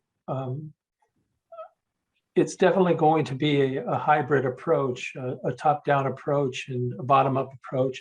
But I think it's really important that everybody understands that while we're trying to build consensus around those particular initiatives, there are times when the board is going to put their foot down and say, this is what we're going to do. And there's going to be times when the executive team is going to say, hey, we consider your input, but this is the direction that we're going to take in terms of implementing, executing the action plans. So the morale is going to be important. That's why the values are going to be really important, because that communication piece is going to be instrumental in moving us to that next level of service that we all want for our members. So those are my 2 cents. Those are great. Thank you for sharing that. Anybody else have a comment they want to share? I think that was really important to hear, why a hybrid approach really does work well, because there are some decisions that, consensus is not always the best. It can be paralyzing. Sometimes consensus is, but you still want to have enough consensus building that you get them to share, and then you can make some decisions based upon, what they've shared with you. I think that's really important. Louis, did you have something you were going to jump in? You took yourself off mute, so I saw you. No, I was just going to really follow up to what Santos stated, is really the building blocks of our focus. And I think that's another important part of it, is really aligned focus at the board level, at the executive level, and really throughout the organization. So these are kind of those building blocks and those foundational things that we need in order to accomplish our goals. So it really aligns a level of focus for us. Okay, let's go to the next one. So some of the things that I think would be, well, Jim and I talked a lot about this, about your vision and your mission and roles and responsibilities. And we've spent a lot of time talking about this because we want to recommend, I'll say recommend, that when you go into your strategic planning, that this is an area that you really could spend some time on, talking about board specific roles versus staff specific roles versus executive team roles. And what is the role of the trustees? Should the trustees be oversight? Should they be, should they be top down? Should they be bottom up? I love that you guys kind of, almost everybody mentioned that it really should be somewhat of a hybrid approach, but defining what that hybrid looks like, I think would be really important to do moving forward. So everybody's really clear on roles and responsibilities, and how you can be the most effective. You're the board is supposed to be strategic oversight. So how can you be the most effective in that role as a board? And so maybe having more conversations around that. And then, like I mentioned, the difference between an action plan and a strategic plan. And the strategic plan needs to come first, and then the action plan should be supporting that strategic plan. And who should be responsible for deciding the strategic plan versus the action plans. And so I would just recommend that you have that conversation going forward when you have, you can spend some serious time, everybody face to face, and well, maybe you're not face to face, but close enough to face to face. And hopefully we'll be back to face soon, which would be awesome. Any other comments you want to make here that we should add to this list of things that you want to consider for the strategic plan when it comes to roles and responsibilities? Are there other things that we should be putting in here?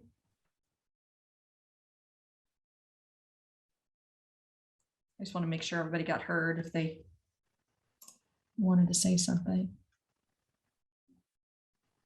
Yeah, JJ wrote, it really should be a partnership where all option ideas and aspirational visions are shared and discussed. At the end of the day, we all need to commit and work as one to get there, which is excellent, JJ. Couldn't have said it better. Really great.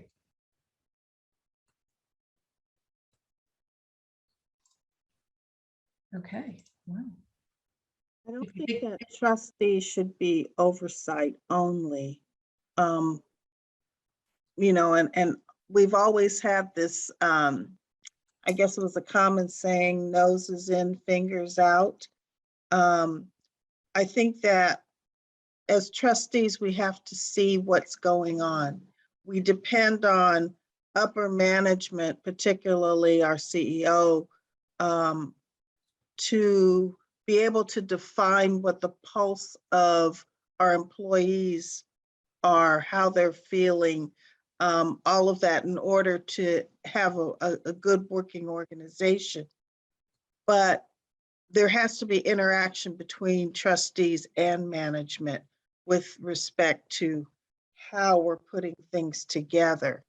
I think an effective board, it goes back to that saying that we do know what's going on, but we're not trying to manage the organization ourselves. We want to have some sort of input.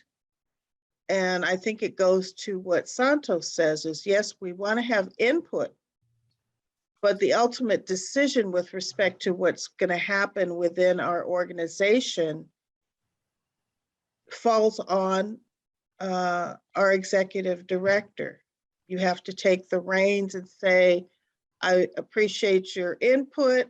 I've looked at everything, and this is the decision that we're going to make. In other words, there is a definite delineation between oversight and the ultimate decision that's going to be made on any issue.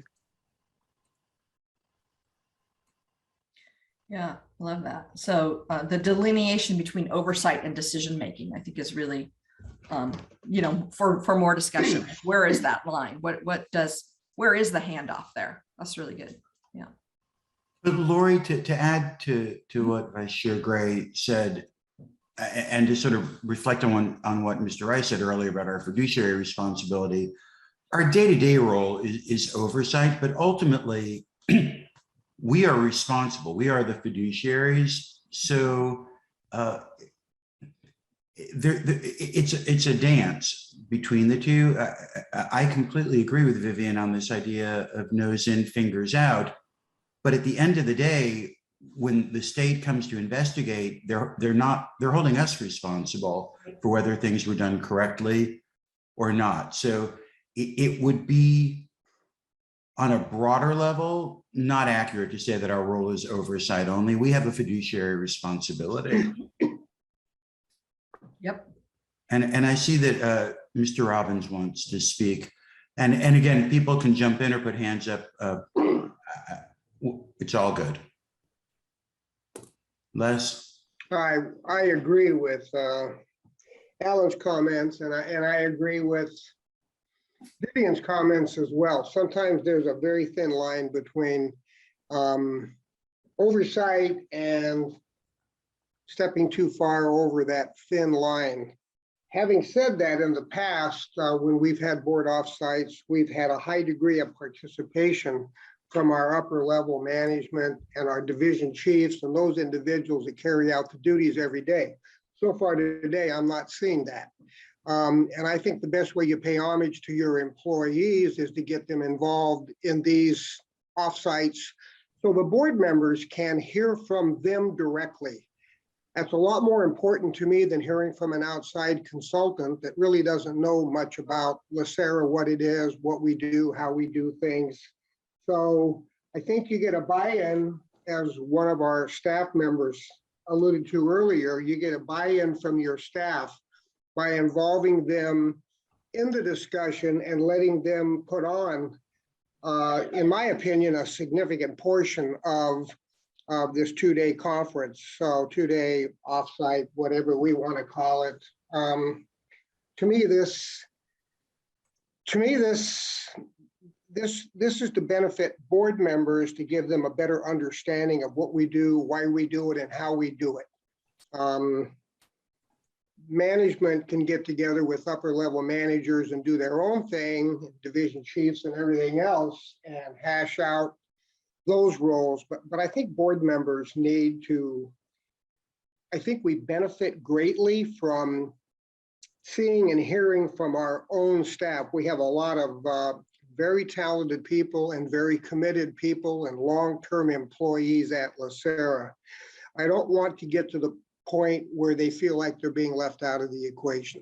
So I think with that, I will not get any more controversial than I already have, and I'll shut up. Thank you for your comments. No, I appreciate that. Anything else? This you is want to Keith. capture? I was just going to chime in quickly Yeah. as well. Appreciate Mr. Robbins' comments. And I think the only thing I would add to that is just the need to put ourselves in the shoes of our constituents, you know, the retirees, the active members. You know, I understand, you know, that there's a balance between the, you know, the nose in, fingers out and oversight versus direct involvement. It's never my goal to micromanage, but, you know, we have a variety of trustees. Some are elected by members, some are appointed by the Board of Supervisors. I have this unique ex officio role, but, you know, what is the expectation for me as a trustee? It's, you know, it's not just for me to walk around and say, no, I'm really just oversight. Well, you know, okay, well then why are you going, Keith? I mean, so you have to put yourself in the shoes of the retirees. They want you to ask questions. They don't understand all this stuff. They want you to be informed. They want us to have, as Mr. Kehoe, you know, points out, healthy debate. Mr. Bernstein points that out as well. It's not just to sit in the horseshoe when, you know, we're there pre-COVID and just kind of vote on stuff and be oversight. It's to be in the mix, you know, and again, not micromanage, but be informed and ask a lot of questions. And sometimes, you know, that may not be comfortable, but that's our role, in my opinion. Okay, great. Well, I'm gonna because we're gonna run short on time. I want to make sure that we've captured what you have now. This was meant to be a little bit provocative to get you to be starting to talk about it. And this is something that we definitely want to have a future conversation on. We just wanted to at least get the juices flowing. And this was really great. I appreciate everybody's input. Clearly, there is more to discuss here. So we'll suggest that is part of the strategic planning as well. And then we have captured all these things for our parking lot, which is great. So now that we're, we've kind of, this has sort of been our precursor to the strategic planning. We wanted to get everybody on the same page in terms of our mission, vision, values. If you guys could put in one word or phrase of into the chat of what you're looking forward to at the strategic planning, that'd be really helpful. And we'll make sure we capture that as well. And again, we'll wordsmith a lot of what was put together here and get back to you in time for strategic planning and have you guys make, you know, some decisions in terms of you know, your values and what are the descriptors, or do we have the right ones? Do we need to make some changes? Our mission, are we adhering to our mission? Are we adhering to our vision? Those things shouldn't be changing on a regular basis. Those are things that, you know, usually you put those in place and they stick.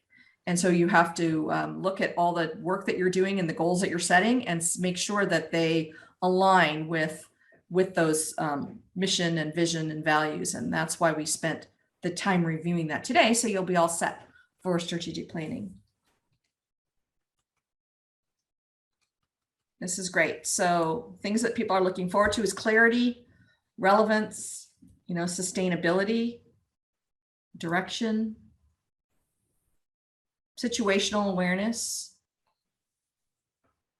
discourse. That's a really good one. We need to be continuing these conversations. It's great, really good conversation. Normally we would be doing this live, so it'd be different than, but you guys have hung in there doing it virtually, and I really appreciate that. Motivating, yeah, that'd be a good one. Service, collaboration, those are all great words that we should be looking forward to. How can we be of service to our constituents? How can we collaborate better? How can we be, engagement is really good. How can we maintain engagement from everybody, from our staff, from our teams, from our executive board, from our trustee board, from our constituents? How can we do that? Recognition that the future holds change. Yeah, it's the reason Jim has a job. So his expertise is in change management, and the one thing that I know you've all heard this before, but the one thing that you can always count on is change. Everything will change over time. Anything else that we want to make sure that we Be change assistant, not resistant. I really like that. That's a great way of saying that. Independence, another really good word that we talked about, that we won't let, we're going to maintain independence so that we don't let anybody sway us from our mission, vision, and values. Any other words here? Independence.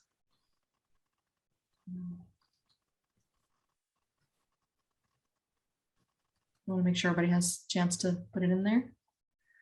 Okay, again, if you have more, we'll keep adding to this and we'll get this back to you.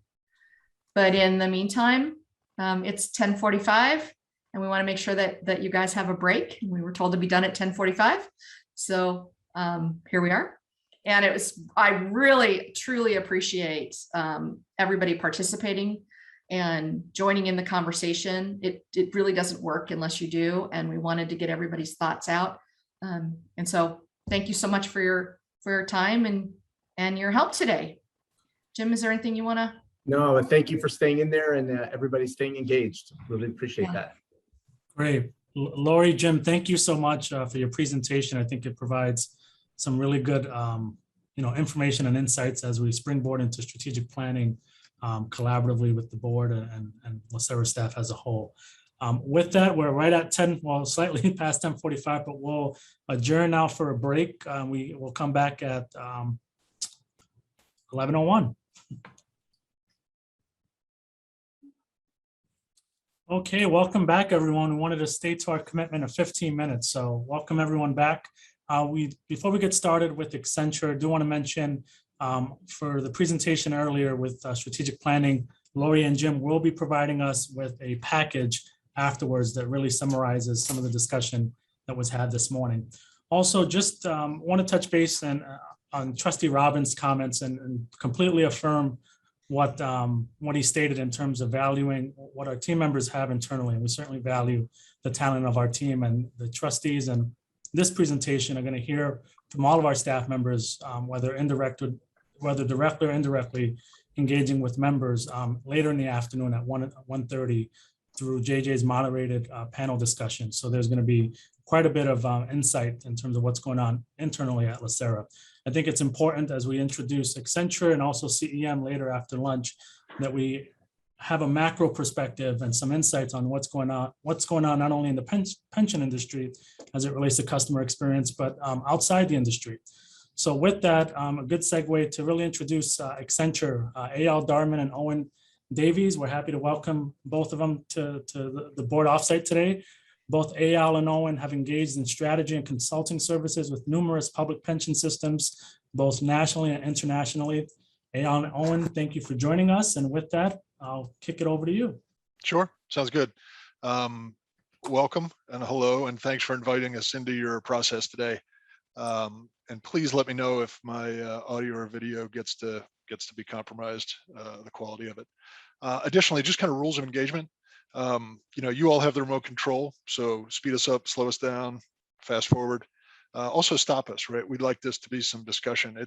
Our objective is not to get through the end of our deck, right? Our objective is to share what we're seeing out in the market. And if that means we get stuck only on a couple slides, then so be it. So please be active as much as you're comfortable. Eyal, if you could just roll forward.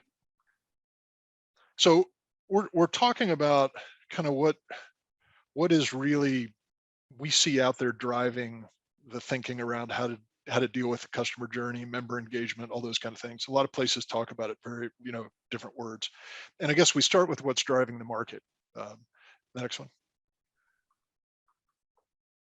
And part of that is members are really living longer. Keep going, Eyal, sorry. Right? People are going to live to 100. How can you afford it? And this is a key thing to think about as you're thinking about member engagement and that customer journey or that member journey, right? If you think about the people who are just starting service in their early 20s, right? They were probably born in the 2007-ish era. That person's going to live to be 103. So you have a very long 85 year plus relationship with that person from hire to retire to expire. And retirement does start at 21, or pick your favorite, age when people start working. And that's a very different thing than I think was contemplated when these retirement plans were put in place. So, of all the things you can think about, people aren't saving enough, healthcare costs are going up, all those sort of things. We root cause it down to this, right? You're just living longer. And there's a lot of things that drive off of that. And it changes the way people think about things as well. And that's a fundamental thing to think about that's driving how people are expecting to interact with you and that member experience. Next. The other thing to think about is members are really shaped by their biology, right? We're all a biomechanical machine. And of all the different things I could talk about on this topic, this is one that is of great interest to me, right? The age you peak according to science. Like I knew this a long time ago that you struggle to learn languages beyond like age 6 or 7, which was a little depressing. I'm not sure why nature set it up that way, but that's the way it works, right? And then your peak brain processing power taps out at 18, which is really, really early in that, if you think about that 85-year journey, really early in the process before you're even working, before you're even thinking about retirement, right? And then your first peak of life satisfaction's at age 23. Think about that. That's when you've started work, right? So that's kind of the first kind of pillar, right? You're working, you're loving it, life is good. And then you get on this kind of gradual, steady decline. You get weaker, you can't run as far, your bones get worse, can't remember faces, and you lose the ability to do complex things like play chess, whether you played or not before, I guess, doesn't matter. And then you can see your ability to focus starts to really taper off in your 40s, which is when most people start to panic and start thinking about retirement, right? So you got to recognize that you've got to work extra hard to get them to focus on it, right? Your arithmetic skills start to drop off at 50, which is again, hey, I'm getting close to retirement. I'm really thinking about it. I can't do math anymore. Oops, right? And then if you fast forward, your next life satisfaction is at 69, right? So think about those, right? You life satisfaction peak when you start work, and then it peaks again pretty much right after you retire. And then in that valley is a bunch of, not so great things. And so you got to recognize that whole working career is between peaks of life satisfaction. And that's a key thing I think to understand as you're figuring out how to reach out and engage and that sort of stuff. And then my favorite one, I think, is at 74, you just give up, right? You're like, I look how I look. Your peak happiness with your body. I think you then realize it's not getting any better. And so you move on. So that's a key underpinning as well. People are living longer. And then as a biological machine, these are some things working against you. Next one. So the other overarching thing you think about with this customer journey, keep going, is almost every retirement system, whether it's a city, county, state, province, country, is dealing with this 4 forces model of I've got benefit adequacy pulling me in one direction, sustainability pulling me in the other. Hey, my benefit's not adequate enough for my members to survive or thrive in retirement, and I have an infinite investment horizon, but I'm not sustainable. I don't have enough assets to cover my liability projection. And then the other direction, you've got compliance, which is depending on the year, right? Depending on the location, a pretty big pull, right? There's a lot of regulation and compliance in the space. And then security, which over the pandemic has become an increasingly big force to deal with, right? And so you're dealing with all these different things. Members are also dealing with these same sorts of things to varying degrees based on their situation and where they are in their journey. So this is yet a third kind of underpinning to think about when you're thinking about, hey, how do I approach member satisfaction, the retirement journey, all those kind of things. Next. So when we think about all of those things and we think about what we're seeing, retirement fundamentals really are in flux, and there's 4 kind of big shifts that are happening.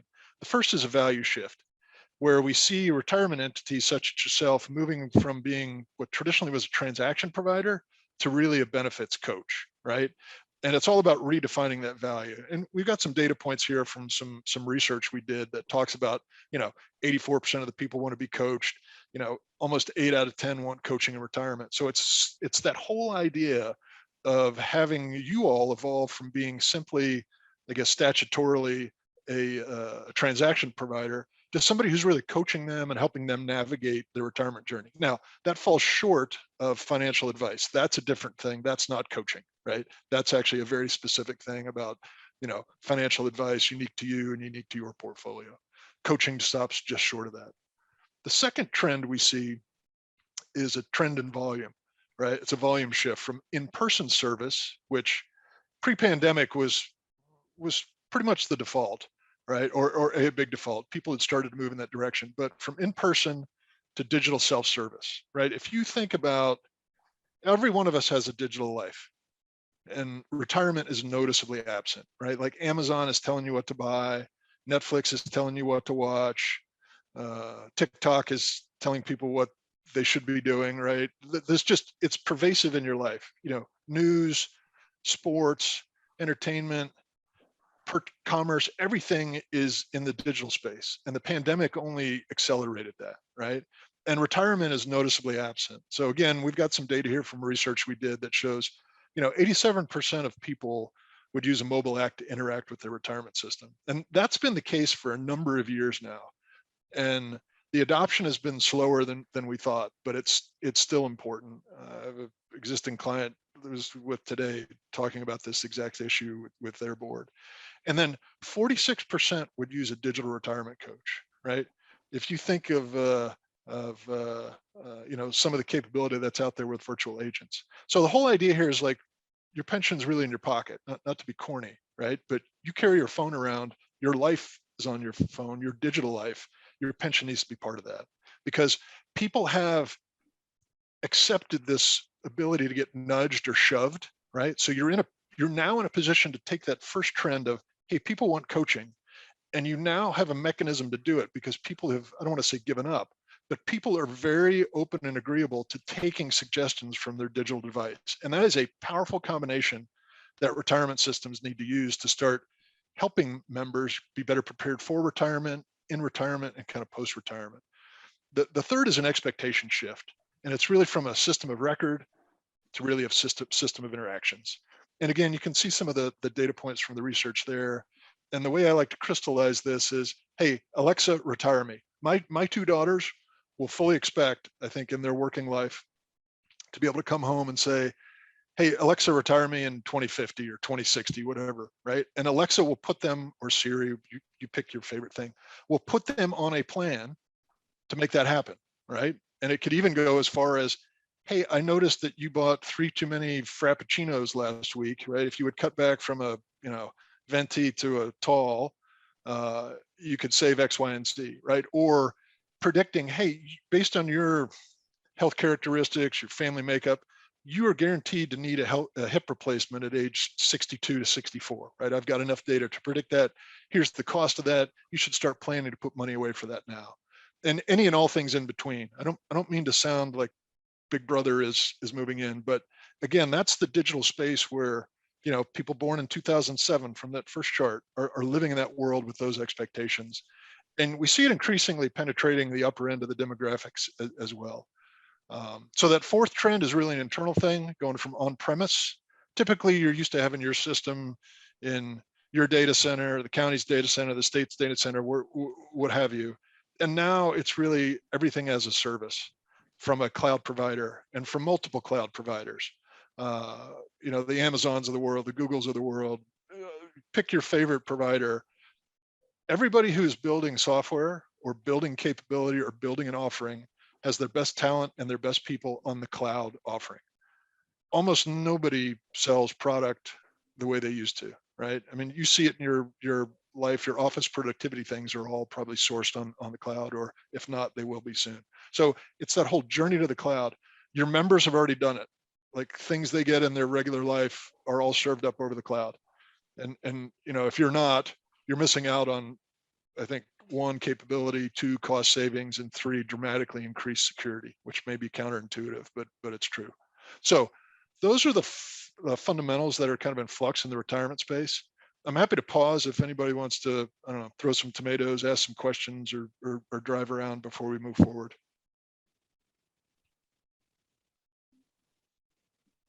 Okay, quiet group. Ale, could you roll forward? So what we've seen kind of crystallize through the pandemic, and not because of the pandemic, but as a result of the impact the pandemic has had on people's life, is a couple things, a couple refinements. They want to be virtual like me. They want to access the retirement when I want, where I want, and on their channel of choice, which is multiple channels, YouTube videos, their mobile platform, their watch, right? You name it. And they want to be able to do it. Hey, I have 15 minutes tonight after I just read Goodbye Moon or Goodnight Moon to my daughter or my son. I got 15 minutes I can carve out. I can actually think about retirement a little bit. Let me do something, right? And great, you've queued up a number of things that you want me to address or some things I should go look at. That's what they're expecting in their journey. 2, give me the whole picture. The pandemic has taught people that they really need to anchor on their goals and their financial 360-degree view, right? A lot of things changed very rapidly for them early in the pandemic when the market did what it did and some other things. And I think it forced people to get more crystal clear on, hey, what is it I want to achieve in retirement? And what do I really have? Like if I look at all the things I have and then all the things I need, that 360-degree view of all my needs and my spends, right? The third is predict my next move. Again, I talked earlier about the Amazons and the Netflixes. They really want to be coached based on themselves and their habits, right? Personalization, I guess, would be the old way to think about this, but the ability is there now to really tailor coaching, engagement, that member journey to that specific person and their habits. Fourth is show me the money. There is a lot of jargon in our business, and this is a huge barrier to members, participants, right? Getting the information they need in a way they can digest it. And it actually makes people feel fearful of asking questions for, the result of looking like they don't know what they're talking about. And it also just makes them uncomfortable, right? Like your brain has several kind of biases, and I forget which bias it is, but when you get in this kind of uncomfortable space because you don't feel like you understand the jargon, parts of your brain shut down. You stop doing stuff. You start doing some irrational things. It is a real problem when people are talking about alpha or even compound interest, right? Things that just most people aren't dealing with on a regular basis. And then the last is be real with me. Trust needs to be reestablished. I think during the pandemic, a lot of people felt they were left kind of twisting in the wind, either by their employer, where they seek advice from, or their investments, or a number of things. Now, a DB-centric plan such as yourself, this was less of an issue, but often they have things outside of that and a supplemental, that sort of thing. And then the other face of that, be real with me, is security. It's really critical to defend against fraud. I think another thing the pandemic acutely heightened was how exposed some systems are, right? And how exposed some people are with their own cyber hygiene, I guess, to use that word, right? People had to get much more aware very quickly of how they were, protecting their identity online and using that identity and the machines they were using it on, those sorts of things. So those are some things that have kind of tweaked or come into focus through the pandemic. Oh, and one thing I would add, to give you an example on the barrier of financial jargon, Owen and I worked with a retirement system recently that really felt very confident and comfortable with the content that they produce out for their members. And they showed us all the materials, all the PDFs that they publish on their website, easily to access. But when you open them up, they were fairly complicated. And our team went and looked at where else are their members potentially getting advice from. And we went to Reddit. And when we went to Reddit, we found that people are asking questions about what path should they take. It kind of ties to the coaching as well. But they're really asking for financial advice or advice on their retirement from Reddit and getting answers. Now, their communication lead, when we showed them that, and she read through the questions and the answers, was distraught, because in addition to seeing that someone else is providing that information to their members, her more critical concern was it's the wrong answers. Now, those members, right, wrong, or indifferent, don't have an avenue to get coaching, to get insights from their retirement system. So they go to what all of us do to get information. When I look at a product review or elsewhere, I go to the web and I start looking for who may have some answers. Now, it may find it very difficult or challenging to accept it, but she said, but all of these answers, if they just read the PDFs that we publish very prominently on our website, they'd get the right answers. But when you look at the level of literacy needed to read those and comprehend them, they were off the charts. And so one thing to take away from not just kind of the post-pandemic adjustments that a retirement system needs, but also the trends that Owen talked about before, is just the notion of simplicity, digestible bites of information. In the same way that people get their news and people get their other information about everything and anything today. And retirement systems are very much responsible for the livelihood of many of those individuals. And it's critical for you as the board, the leadership team, to think about how do you make those adjustments? And it's not adjustments that are big leaps. It's incremental adjustments so that you can start to give your members the information, the insights, the data they need in order to be able to support their decision-making, to be able to support how they do transactions and how do they engage with the retirement system. You know, when we think about the shifting of engagements between today and the future, we typically see organizations have an in-person or a phone contact center. I call in, I wait, I talk to a person, and that's the majority of the transactions. Some organizations have a virtual assistant or a chat bot. Some have human chat, so I don't have to talk to a person. I can text my question and a person can answer it. But the majority just really have in-person pre-pandemic, and then post-pandemic, you know, in some cases, it's just, you know, a virtual contact center of people picking up the phone, looking up my account and helping me with the various transactions that I have. The future looks very different. This future is the same future that we see today at other organizations.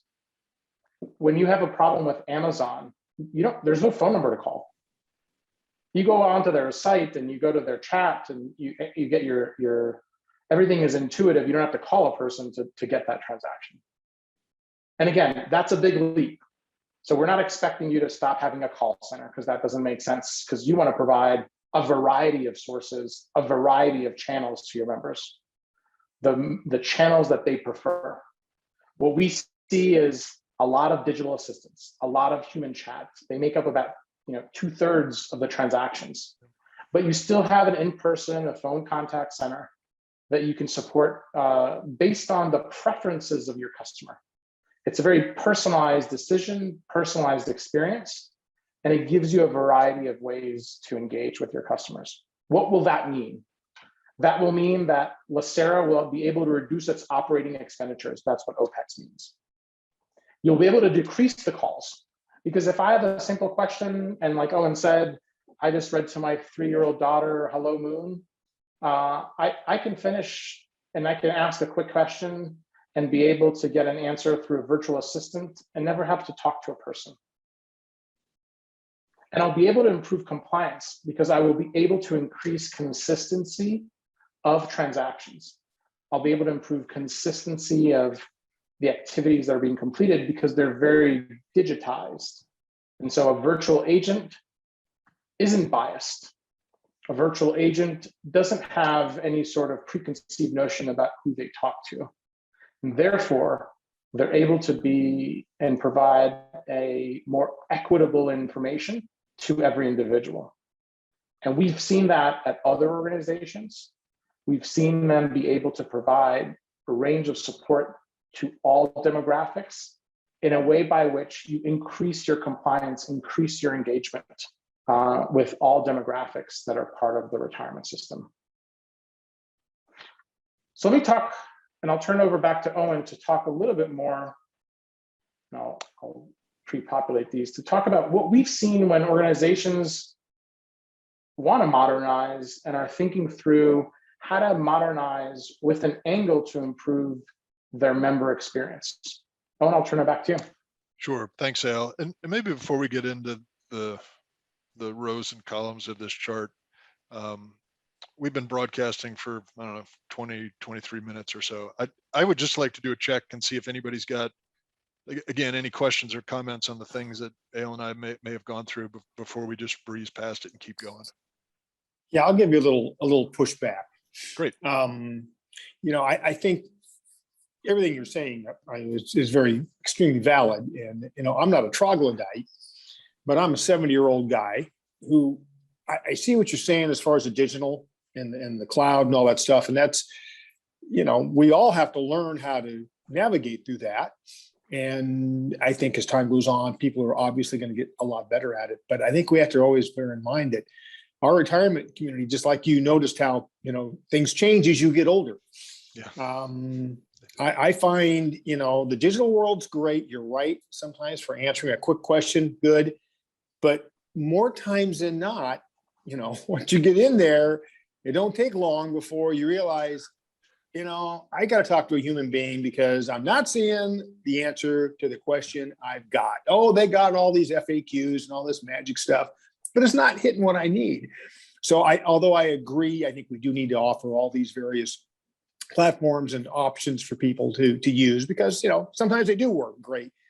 But I'm telling you that one-on-one, a quick phone call to a human is really important because half the time you can get it done in a fraction of the time. You can just talk to somebody, but you're right. Finding them is not always easy. They don't include telephone numbers. It's like, and they do that for a reason. I get all this.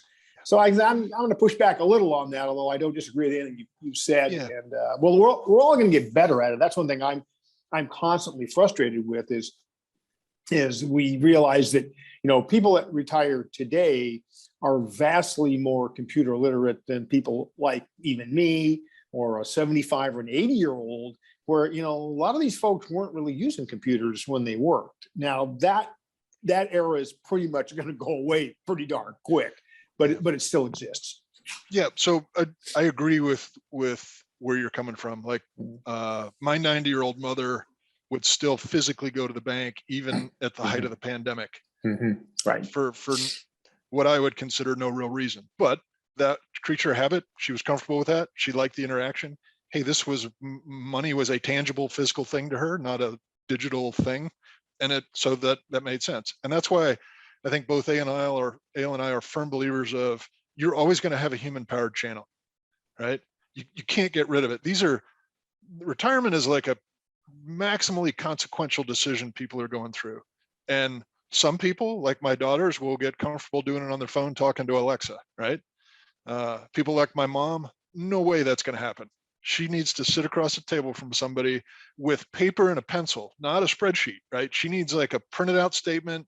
She needs to be able to file it, right? So you've got that whole wide range of stuff. And we've never seen any retirement system get rid of that. So that's one. Two, all the virtual agent and kind of self-service work we've done always has the option to punch out to a human, like at any point in the chain, right? Which is very different than I think a lot of customer service you get at a commercial entity. That option either doesn't exist or is hidden, or you fire off an email and you hear a month later, right?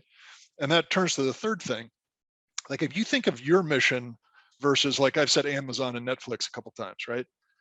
Or pick any employer. When it comes to retirement, their mission is not to make retirement, have people retire with, dignity, capability, what have you. They're not focused on retirement. They're focused on running the business, and they give retirement benefits because they have to, right? It's a way to attract people or retain people. Corporately, they feel like, hey, I need to do that for my employees. Sure, it's a worthwhile thing, but that's not their mission, right? Your all's mission is retirement. So you will skew towards the more human end of things, human powered end of things than I think a normal company would, just because of your mission.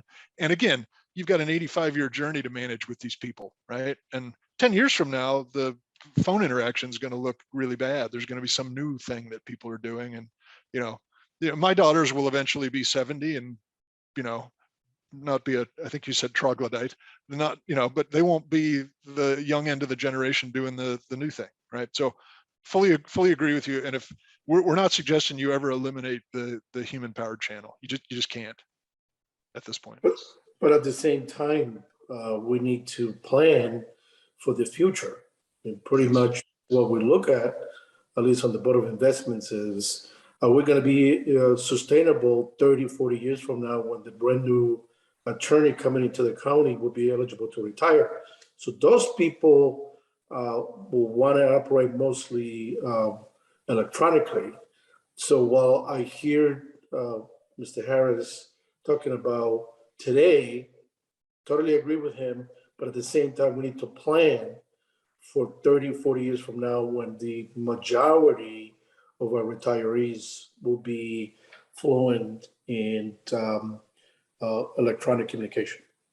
Totally agree. And that's why you've got to offer that channel of choice. Sorry, Al, you've got to offer that full spectrum. I'll let you double click on that in a second. You may be going to the same place I am.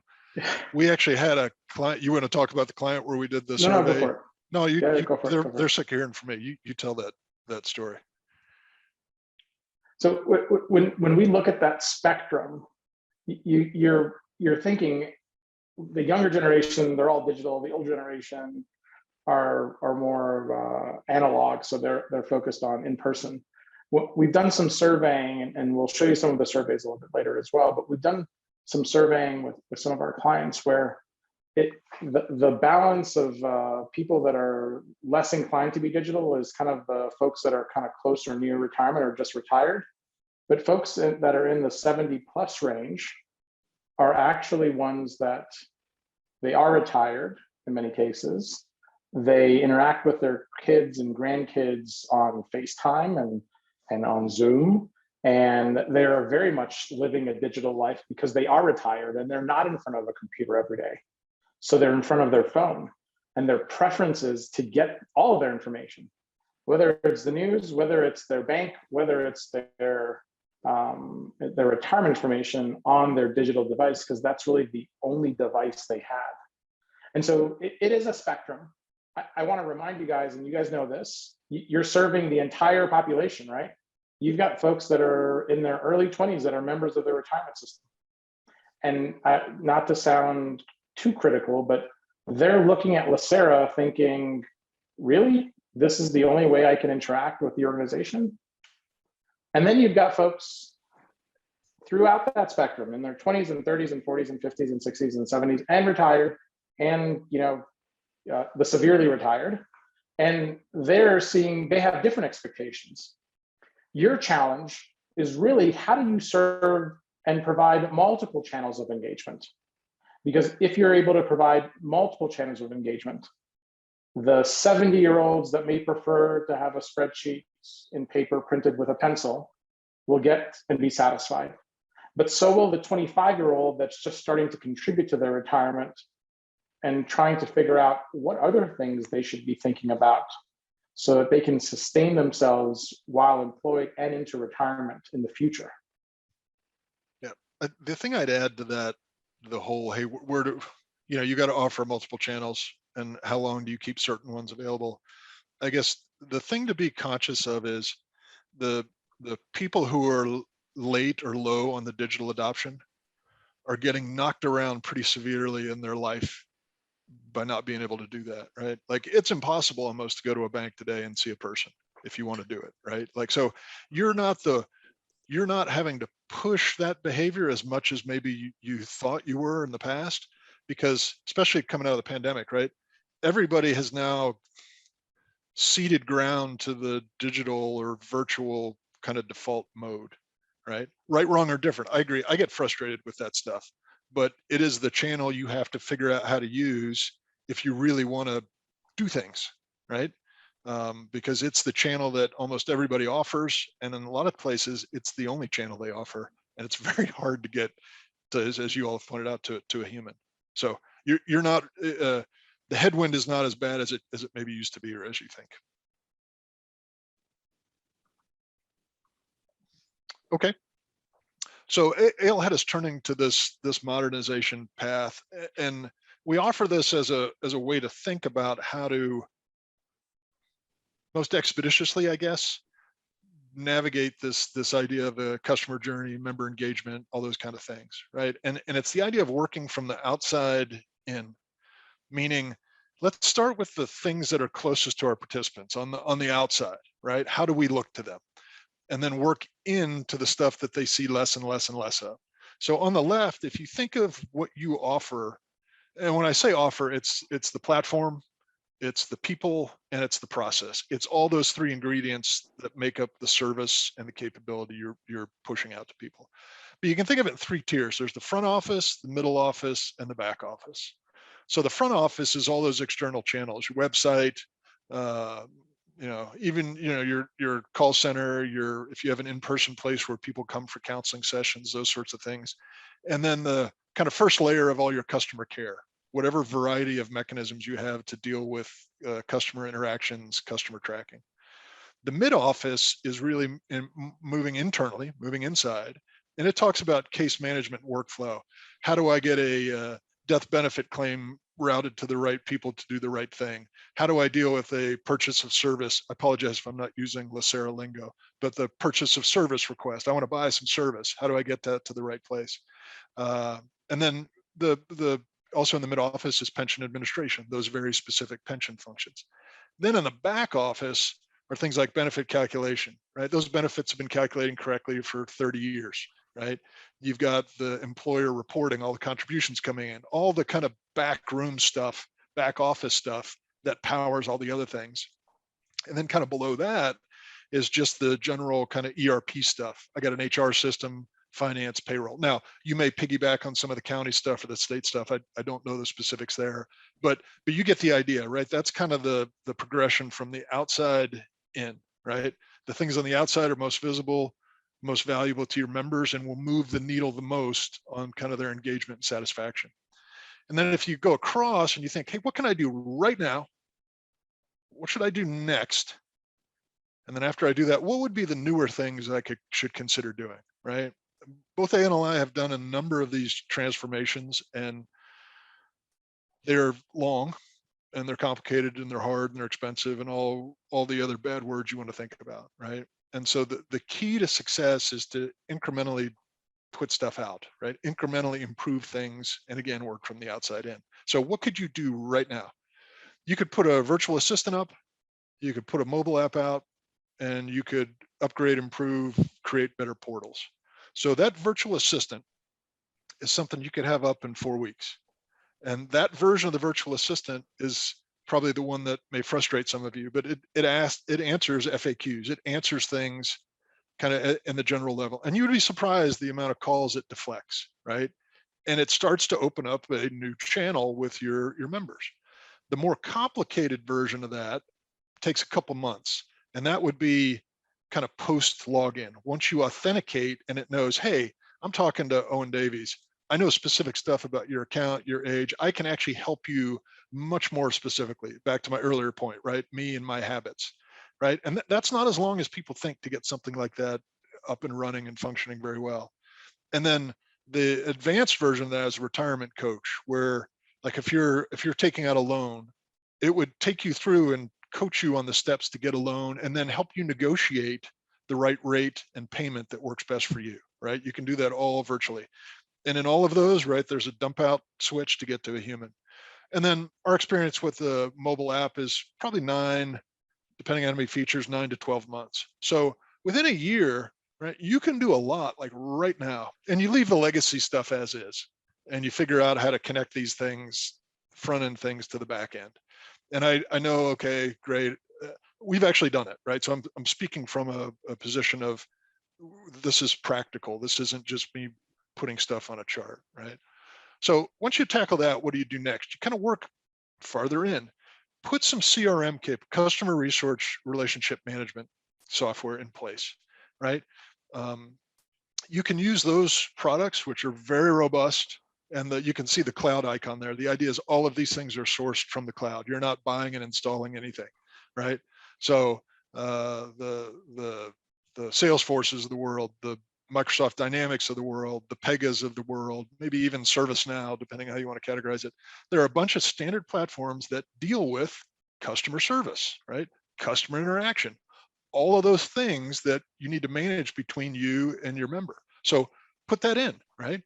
Really effectively get customer care. Ale, I think if you click the button, there's a couple more out to the right, some timelines and stuff. And then CRM is also internally for your folks, right? You don't want people having to, swivel their chair from the benefit calc system to the death processing system to the letter generation system, right? However that works. You can do it all inside of this CRM environment. And again, it doesn't matter which one you pick, right? You can do all of that in there so that your customer service people and your benefit specialist, your service purchase specialist, they are all operating in the same framework, same tool, and they're having all of that information from the front office stuff at their fingertips. It's closed loop. it's consistent, it's easy to do performance improvements, all those kind of things. And again, you kind of leave the legacy as is, right? If I don't have to change the Ben Calc engine and I don't have to change the way contributions are coming in, you've lopped off a huge amount of time and complexity in your modernization, right? Data conversion, all that stuff is really nasty, right? Especially over 30, 40 years of contributions. Now, you can renew that back end in this next phase, like by putting it on a, hosted on Amazon, for example, or something like that, or hosted on Google, right? But you don't have to go blow it up and start over. Now, you may need to, there may be circumstances that require you to go fix it or replace it because it, the particular product or platform or technology is really insecure or dated. But there are a lot of techniques to go renew something without replacing it. And then in the newer column, you're kind of working back down the chain, right? You can extend that CRM environment to do all the rest of pension admin. And then for a lot of these legacy functions, especially the commodity things like GL, payroll, all that stuff, there's a host of cloud provider choices. And then the Ben Calc is a bit of a specialized pension market, but there are products out for that. And so you can see those timelines as well, right? Another 6 months, another 9 months. That back end replacement is a 2.5 year journey, by and large. Actual mileage may vary, kind of thing, right? It depends a lot on your situation and how good or bad your current situation is. So that's a framework to think about how to start doing stuff, right? You don't have to wait for a big mammoth multi-year transformation, right? You just don't, and you shouldn't. You should think about your transformation as multi-year, right? And you should think about a transformation where I'm going to do a little, learn a little, right? I'm going to put out a virtual agent, see how it goes. I'm going to put out a mobile app, see how it goes. I'm going to learn about my workforce and our ability to operate in this new environment. And I'm going to learn what our members really want and what works and what doesn't as you kind of plan and execute the next chunk. Eyal, feel free to chime in here. Well, I think to the two comments made earlier from trustees, you want to take and implement. You're a fiduciary of the system. You want to think about how do you take incremental steps, see outcomes, and then do more. And so the approach that is laid out here, we've seen to be very effective because you'll be able to see outcomes with virtual assistants and mobile apps and new portals, and build upon that to do additional successes. For example, we have a retirement system that we work with, which is a city retirement system. They implemented a virtual assistant for internal users and external users, and we're able to start to see transactions dipped from the call center into those channels. I think it was Trustee Harris who said, you like these additional capabilities, but it's not for everyone. And that's absolutely true. And they saw the shift of likely folks that are more tech savvy, regardless of age or demographic, shift over to that channel. What does that mean? That means you have a lower cost to serve because you can, you're going to have lower calls coming in. But what we saw then is that the conversations that they're having with customers on the phone line was actually getting longer. So every call center expert is going to say, no, you need to have lower call time versus longer. But when you actually looked at it, the longer conversations were there because people wanted complex, more information, more help. And so they were able to spend more time with members so that they can get even better service. And so there's a couple of things in play here as you look at the now, as you look at the next, that you guys can empower LACERA to implement now. And you can start to see the benefits before you continue on the modernization journey. And make sure that from a fiduciary perspective, you're meeting all the goals of the fund and making sure that you're able to support the decisions that are being made when it comes to the cost of penalties, which have a noticeable cost to them. I'll take a pause here before we go into our the next set of slides and just see if there's any other questions. While people are thinking, I want to make sure, like, sorry, if you could go back. This is generic, but intended to be specific, which I know sounds weird, right? What I mean by that, this is a little bit like your doctor is going to tell you, hey, you should eat better and do more exercise. Okay, I get it, right? It's different for everybody, right? It's different for every retirement system. But this is by and large a very effective way to think about modernizing and approaching stuff, right? So there may be groups out there today say we absolutely need to replace the legacy system. What is this idiot talking about? It's terrible. It's insecure. It's old. Great, that may be the case, and you may not be up for renewal. You may be somebody who has to replace it, right? Or you may be, hey, we've got a portal. It's awesome. We are 95% customer satisfaction. Fantastic. That's great. We did not try and tailor this to LACERA, right? It was to say, hey, here's what we see kind of across the patch, across the globe as things and trends that other people are adopting and doing and how they're approaching things. So I don't mean to disenfranchise anybody out there if one of the purple or green boxes is stepping on your favorite thing in the wrong way. That wasn't the intent. So.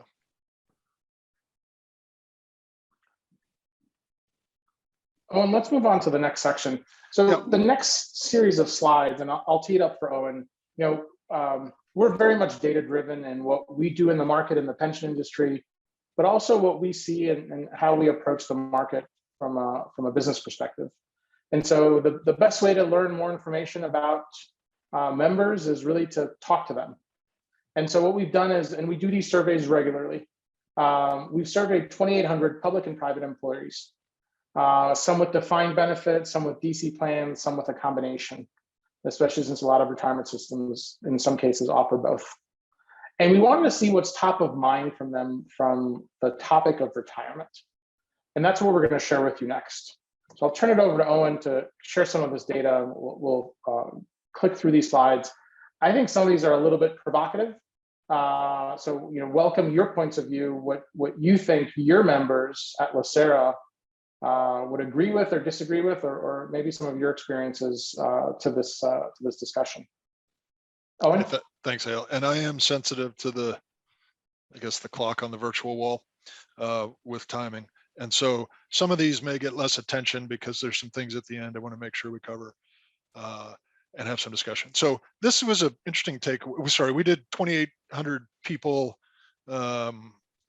public, private, DB, and DC. We wanted to get across hatch. So this may not be 100% nailing the LACERA demographic, although we've run this exact survey at some places like individual accounts and got very similar results. So this was key, right? They value pensions as much as they value healthcare, which surprised me, right? So you can see some of the data points here. 42% would trade a 20% pay cut for a bigger company 401k contribution, right? Like these things were very interesting. There was more hunger out there and more value on the pension or retirement benefit than I think I had really appreciated before we did this survey. I mean, 78, 73, those are big numbers, right? So this is top of mind for a lot of people. And you all may be like, well, no duh, right? But it's not in the kind of collective psyche, right? You used to hear a lot just about healthcare and every other thing, right? You don't hear about retirement much. So people don't think about it very much. Next one, Al. So they are confident about tomorrow's savings, right? They feel like they're going to have enough saved to retire at 65 and feels on purpose. And you can kind of see how it breaks out. And I think you all know they're wrong, right? The underlying data does not support that. So their feelings are very out of touch, next one, with kind of what they believe. And this actually surprised me as a bigger number than I thought. Feel they have enough that they could retire today. Again, I think it's probably a factor of 2 overestimating what it would actually really take to retire, which is better than a factor of 20 from the prior chart. But people are, I think, a bit out of touch with the realities of, hey, here's what I'm actually going to really need to fuel my retirement and sustain it. Next one. So how do they expect to get from today to tomorrow, right? Our next one. Our data shows that this is good news. In their 20s to 30s and 30s to 40s, you can see the percentage of people that are starting to plan. Like I was shocked that it's this many and really happy. But at the same time, okay, it's 40%. That means there's 60% that aren't. Holy cow, that's a lot, right? Room for improvement there. And then goodness, if 40% of people are planning this early, what's happening? Like, where's the disconnect between that and the actual results, where like 5% of the people are actually able to kind of retire the way they want? Pick your number, 5%. You know, you can pick your favorite study about how many people can retire. So there's a big disconnect there, right? And, you know, maybe this is where the coaching really comes into play, right? Or people think they're planning, but they're not paying attention to the right stuff, right? And again, with this digital connection, you have a wonderful opportunity to influence people, like nudge them or shove them to do stuff like all the time, right? It's a wonderful, wonderful environment. Next one. And then they're hungry for info, right? 77% want more about retirement options. A third think they have the right investments in their portfolio. 82 want more education on planning, right? And people on the prior chart, a lot of people are planning early, and 8 out of 10 of them want more info. So again, there's a hunger out there for this coaching, I think, and this help navigating the retirement journey. Go ahead, Hale. And this is weird. They mostly rely on themselves or their employers for info, right? And so I think some of the other big ones below these were, I think the third highest was family and friends, which seems a little cavalier, right? Like, I'm not sure that's the right place to go for retirement advice. But again, so they want info, they want coaching, they're willing to take it on these digital channels. And these are the two biggest places where they go, right? And so while you're not technically their employer, right, you are this facet of the employer to your members, right? And if you can help them with that, great. If you can help them do better in self-research, great. That's 40% of kind of the problem, right? Which is fantastic. Next. This just talks about coaching. I think we kind of hit this point. I mean, the key takeaway is, yes, they want it, but only 2 out of 5 have actually sought help to date. And you got to wonder, okay, what am I doing in my my member journey, member engagement that's making that only 40%? Is it what I'm offering? Is it how I'm offering it? Is it the channels, the availability, you know, the quality? Who knows, right? That's something to figure out. Next. And they're open to retirement coaching, right? I think we've talked about this before, right? The data is telling us, and what we're seeing at clients is all these digital channels are taking, getting uptake and penetration. Next. So what are the key takeaways, right? If I editorialize a bit, right, I think it means pensions are the new healthcare, right? Whether it's overt or not, this is on everybody's mind as an individual, maybe not as collectively as a public or society, but there's 230 million people or some odd who work in the US, right? Every one of them at some point is thinking about this, right? Feelings are not facts, right? People think they have enough to retire, think they're going to be okay. They feel like it, but it's not true. And again, this digital platform, I think, gives a way to actually take those feelings and make the facts materialize for them so they understand the challenge ahead. 3, digital is the elephant in the room, right? If you're not on these digital channels, you are not serving your members, right? Kind of regardless of where they on the demographic, right? Everybody uses it in some capacity. And then this whole idea of retirement being the next career, you got to plan for it, right? You need a new wardrobe. You may need a new dwelling. You may need new skills, right? New language, and everything could potentially change. You should approach retirement like it's your next career. And then you may have a career after that, right? A lot of people are retiring and then coming back to work, but you shouldn't think of it as, okay, I've landed, right? It's okay. It's my next career. I got to do all the things to plan to have a successful career, to have a successful retirement, right? And you pick your favorite attribute of your career and your working life, and there's a parallel, I think, in retirement. So the last chart is, you know, Ale and I believe these are the questions you should be asking, right? Do you know what your members really expect from you? And I don't mean this in a insulting sort of way, right? Everybody does surveys, everybody does engagement stuff, but do you really know, right? Are you really getting at them the right way? And then 2, are you interacting with members on their terms, right? Ale and I have talked about that a bunch. And there's no one, hey, this is the thing we got to offer. It's a 24/7 call center, right? That's not what we mean. It's like, you have to all offer a variety of channels. And then 3, how will you balance meeting your members' needs and protecting objectivity, new fiduciary responsibilities, like that whole security privacy thing that you really have to worry about in this advanced digital age and this emerging kind of virtual age. So those are the things we see out there that I think and Ale thinks are relevant to the topic of, hey, how do I figure out how to engage my members? How do I help them on this retirement journey? I'll open it up to questions, comments. Ale, you can feel free to clean up anything you think I may have goofed up. Help yourself.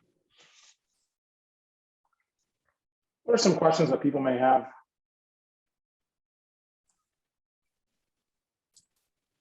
Hey, Owen, the general question I would have is, as you work with certain clients, what are their biggest asks, I guess, in terms of their member experience and engagement? What are you seeing in terms of the trend and as it relates to their focus?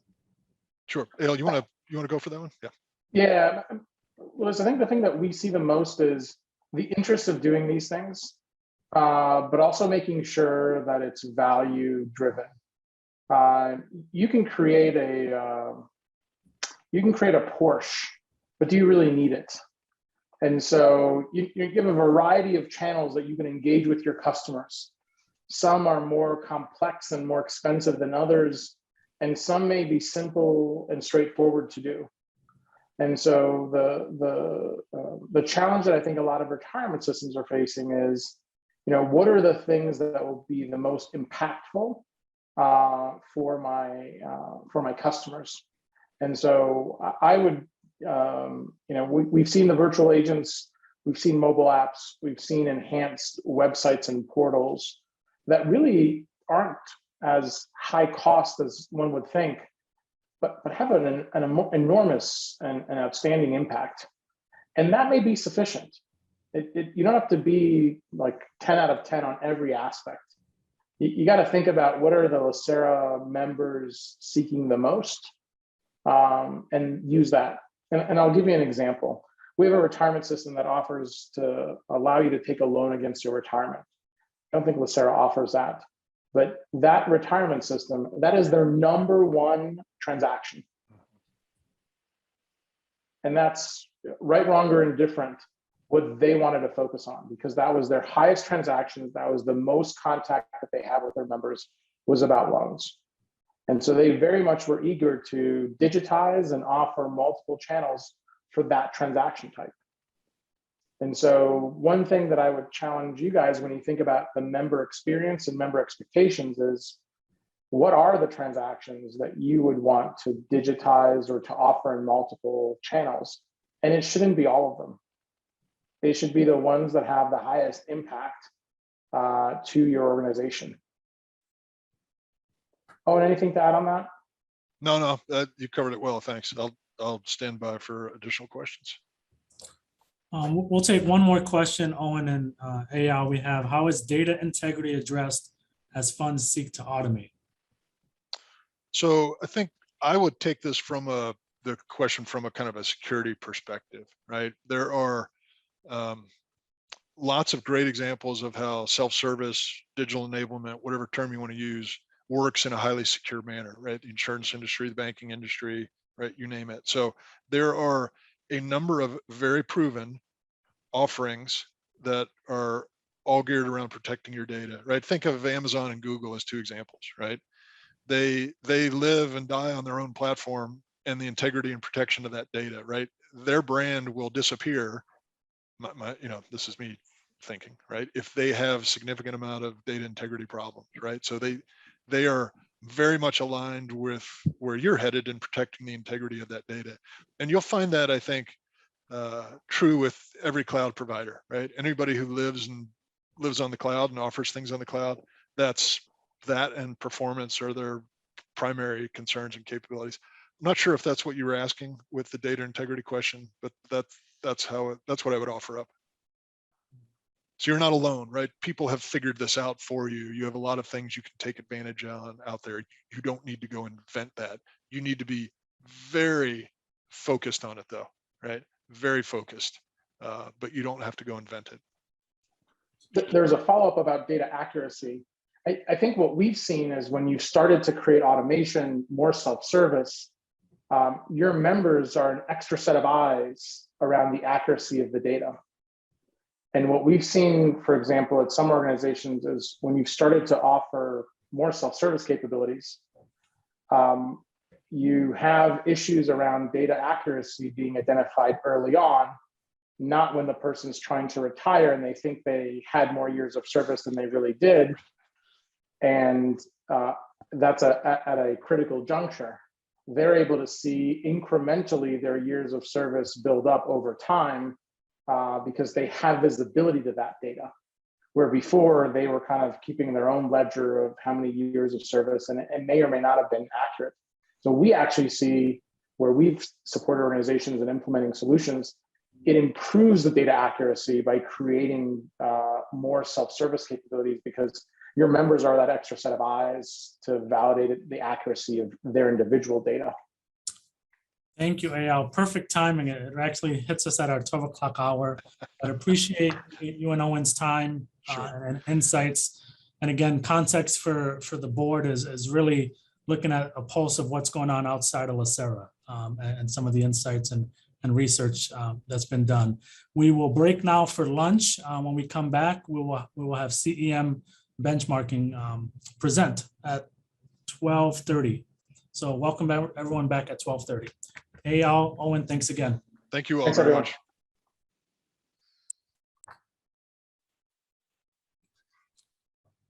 Welcome back, everyone. I hope everyone had a nice lunch break. To pick up on our discussion on customer experience, we'd like to welcome Michael Reed, Client Relationship Manager at CEM Benchmarking. CEM is a leader in pension industry benchmarking and insights. They work with over 400 funds worldwide to gain insights into best practices related to customer experience. And with that, please welcome me in joining Michael Reed. Michael. Thank you, Louis. It's my pleasure to be here today. I'm just going to share my screen here.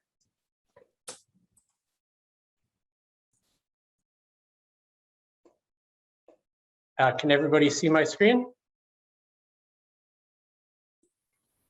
Not yet. Not yet. Okay, let me try this one more time. Oh, sorry, I just had to hit share, and then I'll go to full screen mode. You should be able to see it now. Yes. Great. Okay. Well, thank you very much. Like I said, it is my pleasure to be with everyone today. I think I've got an hour of time allotted. I encourage you to ask questions as I go through the presentation.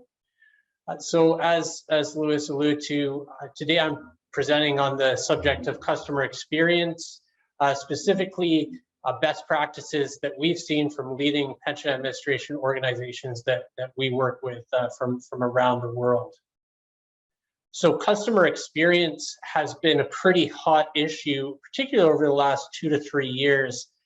And this has been driven by several of our clients, particularly some leading systems in Canada, a few from the US, but in the Netherlands and Australia in particular, where they operate in competitive environments, so where they are administering pension benefits, but don't necessarily have a captive audience. Members or plans can choose to come and go based on the level of service they receive. So it's been really top of mind for these systems. So today I'm going to look at, first, how are these leading systems structuring their customer experience programs from a strategy perspective, measurement, as well as governance. Looking at how member experience data is used and how these systems are tracking metrics for customer journeys. And lastly, I want to tie in this into some practical real world examples of how some of these leading systems are using technology to improve member experience through the use of data analytics. So these are systems that are really kind of on the leading edge of the technology space. A lot of these systems that I'm going to talk about today, who are leaders in the customer experience arena, have gone through large IT modernization projects in the last decade, as well as large data cleaning exercises in the last decade, which has really enabled them to start doing what they're doing today. So I'm going to start off by running through a survey that we did with a lot of our clients back in 2019 on customer experience. So this was really trying to set a baseline and trying to understand how our client base was structuring their customer experience programs, or even if they had a customer experience program. So, the background to this, I gave a little bit of background, but as systems were getting to the end of their IT journey, so to speak, after they'd been through major IT renewals and were on the back end, they were finding that their basic service levels were very good. They felt they were able to meet member needs in a lot of ways. Some were even starting to see pension administration costs declining in the transactional area in particular because of their new IT capabilities. But in general, this wasn't necessarily translating to happy members in all instances. Particularly, the Dutch had found that despite the fact that they scored fairly well in CEM service metrics, as well as being able to meet member demands in a short time, customers still weren't overly pleased. And that was really what was driving them to look at customer experience and what they could do to really move the needle and make members more happy, more pleased with the service they were getting. And they'd identified, and a lot of our clients have identified, there are numerous issues that can create unease about members, whether it's worrying about funding ratios. Pensions are quite a complex topic, and a lot of people don't fully understand it. And then the big driver, a comment we heard from a lot of clients, were increasingly in a digital world, people are getting used to seamlessly interacting on the web, whether it's through e-commerce or banking. They've come to expect personalized content in the format of their choosing at any time. So essentially, members have become pickier. And overarching this, like I said, for some of our client base, they do operate in competitive environments, so it was very important to keep their client base happy. And this slide just presents one example. This is actually a UK firm called PensionBee, and they just deal with individuals who are taking their money out of defined benefit schemes. So they really have, they would have no clients if their members aren't happy. So they've done a lot of work. You can see there on the right some of their goals. So this is how they view their customer experience goals. So in order to delve deeper into this issue, we did issue a supplemental survey to our participants. 44 systems from across 4 countries did participate in this research. So the survey was essentially a bunch of questions which were generally yes or no answers. What are you doing certain things? Are you not doing certain things? Which allowed us to score them as a % answered yes. So, and what we did with this data was we separated the group into what I'll call CX or customer experience leaders, as well as all other plans. So plans that didn't have maybe as many customer experience initiatives in play at the time of this survey.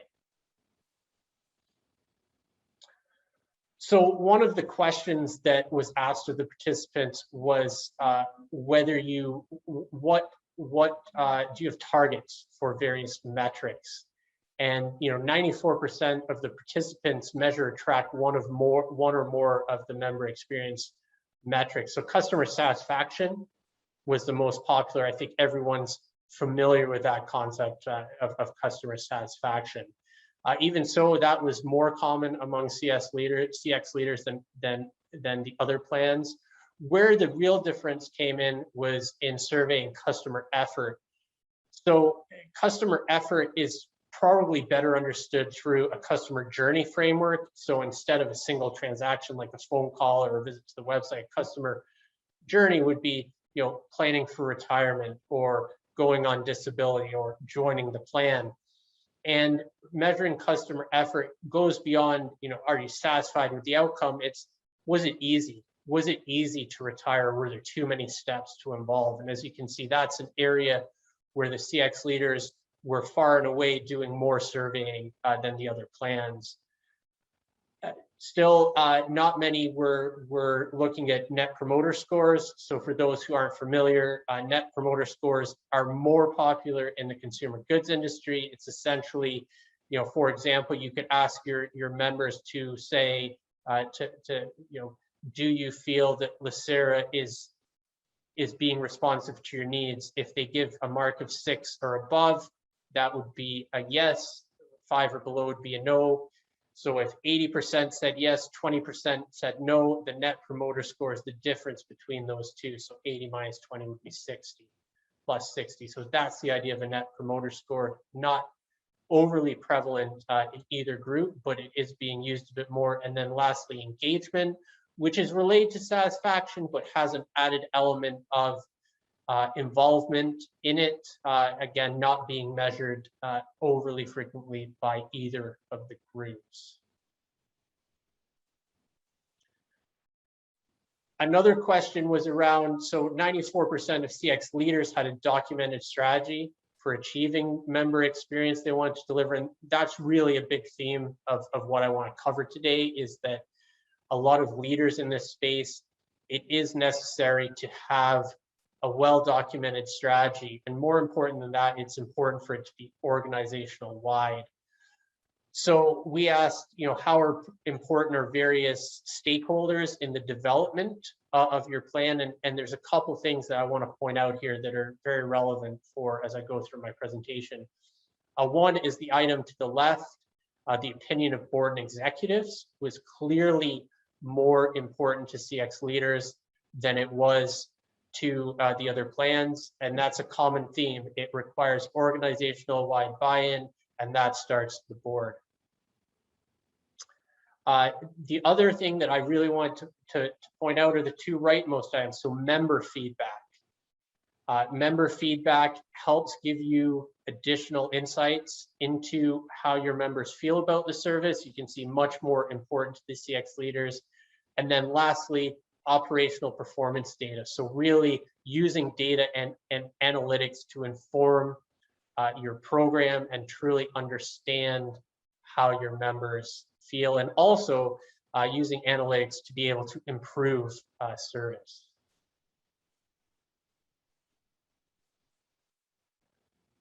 So one of the other things we wanted to learn was how intensive is this for CX leaders? Are they committing materially more staff to customer experience than those who aren't doing as much? And the answer is yes, they are. On average, CX leaders had 4 dedicated FTE where customer feedback was their primary role, and almost 7 FTE where their primary role was experience, strategy, planning, implementation. Now, obviously, added headcount does tend to be, more costly, but I will show a slide later on that this doesn't necessarily have to increase the overall costs for a retirement plan.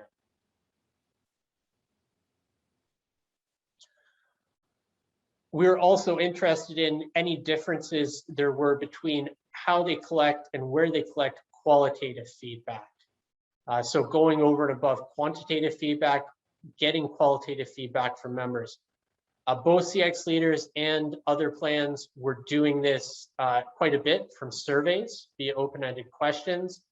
But then when you look at the other methods, clear differentiation, CX leaders were almost universally doing in-depth one-on-one interviews with members to better understand their view.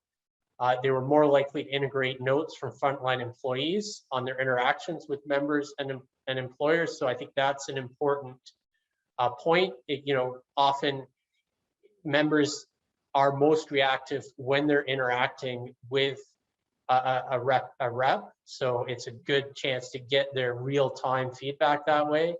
Focus groups, heavy use of focus group for CX leaders, much more so than in other plans. The idea of a customer arena, very similar to a focus group, but instead of being moderated by an individual, it's moderated by front office employees of the system. They were also much more common among CS leaders, and they were also using other methods. So it was very clear to us that getting qualitative feedback was very important for the CX leaders.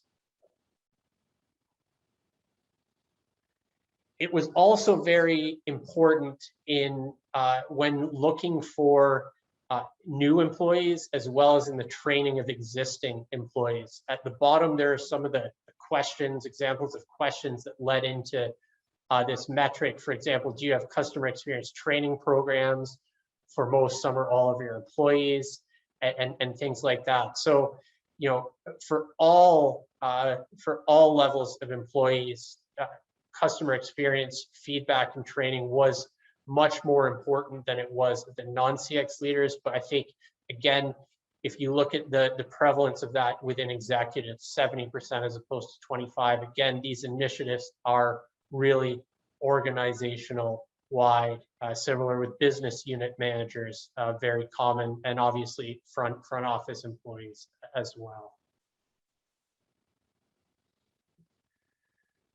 Building on that theme of how integrated is customer experience with your organization, how frequently is our member experience metrics on the board agenda.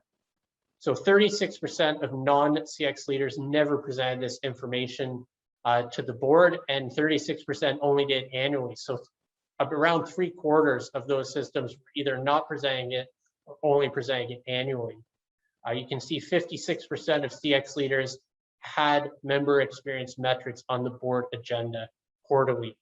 19% actually had on monthly. So very clearly, these initiatives were very important for their board and a very important part of their overall targets.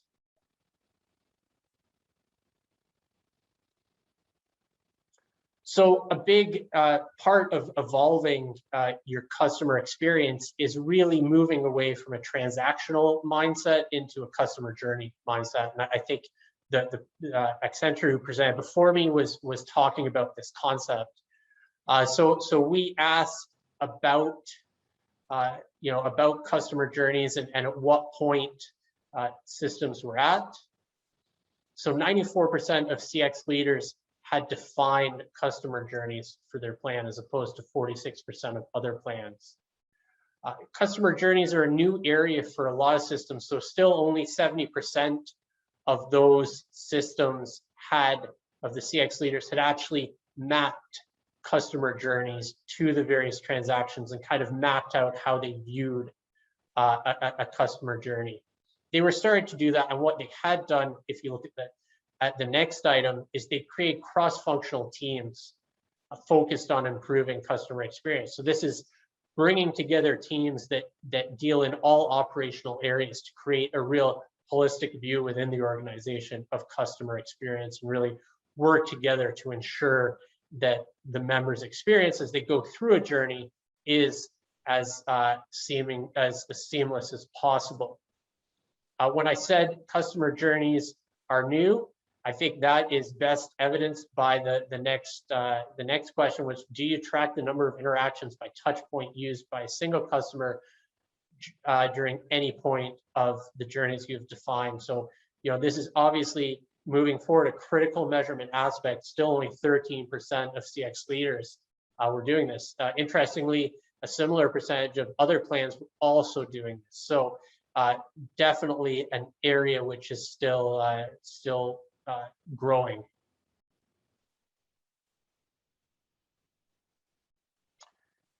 So that's the end of kind of the overview of our initial survey that we did. Earlier this year, we did a second supplemental survey aiming to build upon that initial research and look at how systems are really measuring and managing the customer experience through surveying techniques, and see if there were any underlying themes there. And I think you'll see there are quite a few similar themes. So here are the 47 global funds that participate in the second research. You can see go all the way from very large funds with over 1 million members down to some quite small systems with under 50,000 members, but a real geographical mix with systems from the Netherlands, Canada, and the US. So we actually did score systems in 4 different areas here. Surveying, which is what do you survey from a quantitative perspective. Targets, so do you have specific targets around satisfaction, member effort, etc.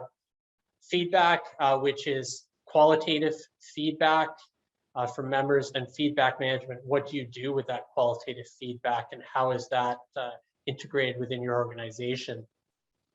So LACERA did not participate in this survey specifically, but we were able to assign a surveying score based on the satisfaction surveying metrics that we have from our annual pension benchmarking exercise. So earlier on, I had mentioned that systems who were CX leaders tended to have a higher allocation of dedicated staff to that area. And I said I was going to come to a slide where despite the fact that they had higher headcount, it didn't necessarily lead to higher costs. And this is that slide. So here we really noticed there are 5 funds in particular with higher scores than others in this research. And they're represented by the yellow bars on both of the charts. And interestingly, from a cost perspective, between 2013 and 2020, 4 out of the 5 systems saw declining costs over that time period. And this is due to the fact that most of these leaders have modernized their legacy IT systems, have been able to automate more, and hence freed up resources that were previously used for transactional duties, and been able to repurpose that FTE to better concentrate on improving the members' experience. Similarly, on the right, the yellow bars show change in our in-service levels as measured by our service score. And you can see 2 of the top 3 systems were also leaders in this area, and all of them had fairly significant improvements in service over this time period. So, we don't necessarily have enough data to say that doing this well does lead to a big difference in service level, but this definitely points in that direction.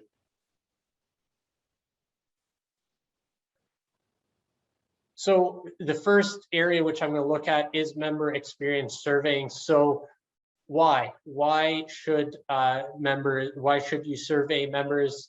Well, it helps build data, and it helps organizations be able to have concrete data in order to understand why, how their membership feels. So what is best practice surveying? It should focus on a single life event or a single channel touch point. You should do it as soon as possible after the interaction or journey is completed. People's memories fade.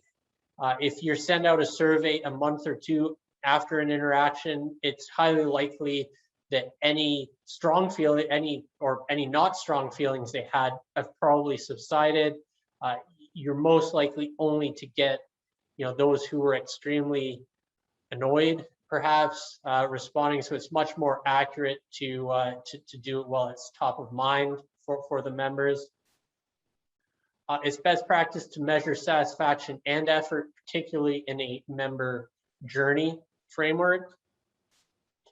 It's also very useful to be able to summarize the results and slice and dice them in many ways. So it's good to be able to know who the agent was that provided the service, the purpose of the call, what touch points they used for a member journey, so that you know, so you could identify, for example, maybe those who called the call center were less satisfied than those who used the website, would be an example. It's also good to do your surveying on a frequent random sample basis. That's better than sampling everybody even. Well, I don't think you could sample everybody. It would just overwhelm you with data, especially from a qualitative standpoint. But it is good to do it frequently, and it's necessary to do it in consistent fashion so that you can notice trends emerge over time. So here we can see your surveying score against the other participants in this in the survey. It was below, just slightly below the universe average of 35. Your service score was 22. So this slide shows what type of surveying the participants were in the survey were doing. So top left, do you survey a sample of the following member groups: active members, annuitants, and inactive? So this is random sampling of members who might not have even interacted with the system. So just to get a pulse on the membership in general. This is an area which is growing in frequency. You can see active members, slightly fewer than half of the participants were doing random samples of active members, with about 35% doing it for annuitants and very few doing random samples of inactive members. How many member groups did most survey? Who were surveying? Well, the most were doing none, but of those who were surveying a random sample, 2 was the most popular. So most who were doing the surveying were doing it both for active members and annuitants. Did participants send members a survey focused exclusively on a touch point? So this is a very transactional based survey. You sent surveys for call center, one-on-one counseling, and presentations. These were the 3 most common areas. You didn't send surveys about the secure website or the public website. Those were less common. You'll notice about just over 60% of respondents were surveying call center, one-on-one counseling, and presentations. And 3 touch points was the most common, with about 1/3 of respondents surveying 3 touch points. You can see that a lot of people are very focused on surveying, with some surveying 4 or even all 5 touch points. So surveying of the last part was surveying of single life event. You can see some of the examples of life events or customer journeys: being new to the plan, leaving the plan, disability, planning for retirement. Planning for retirement, not surprisingly, was the most commonly surveyed life event, with about close to 40% of respondents surveying that area. Disability was next, and being new to the plan and estate planning were tied for 3rd. Overall, you can see very few systems are doing surveying on all of their, or on most of the retirement journeys. 1, 2, or 3 were by far the most popular, other than doing none, which was close to half of the participants. So again, this is a very emerging area. So building on this, did the plan survey satisfaction, or did they also survey effort? So for the transactional surveys, you can see that satisfaction or net promoter scores were much more popular than effort. Only about 1/4 surveyed effort for the call center, with other items being lower. Perhaps presentations and one-on-one counseling were around 20%. Where effort surveying did become more popular, and I think it is more intuitive, is in the surveying of member journeys. So particularly planning for retirement, almost as many systems as surveyed satisfaction also surveyed effort. Similarly for estate planning, planning for a loved one as well as leaving the plan, almost as pretty much as common as surveying satisfaction. But again, if you look at the scale, even for planning for retirement, it was only about 40% of respondents that were surveying satisfaction in this or effort in that area. So the next part of our survey was focused on member experience targets. So it's one thing to measure it, but do you have targets? Do you know what you're aiming for? So we think that targets are important. They help you build on your data. And this is why I said before, it's important to have consistent surveying methods that don't change too much year over year, because you really are wanting to see differences in scores year over year. Obviously, targets require buy-in from your leadership. They're best approved at the top by the board, with the results communicated through the organization. It's also good to have targets that are ambitious, but you don't want targets that are too ambitious. Targets that are too ambitious have a high risk of demoralizing your staff. Those that are too low won't necessarily encourage innovation.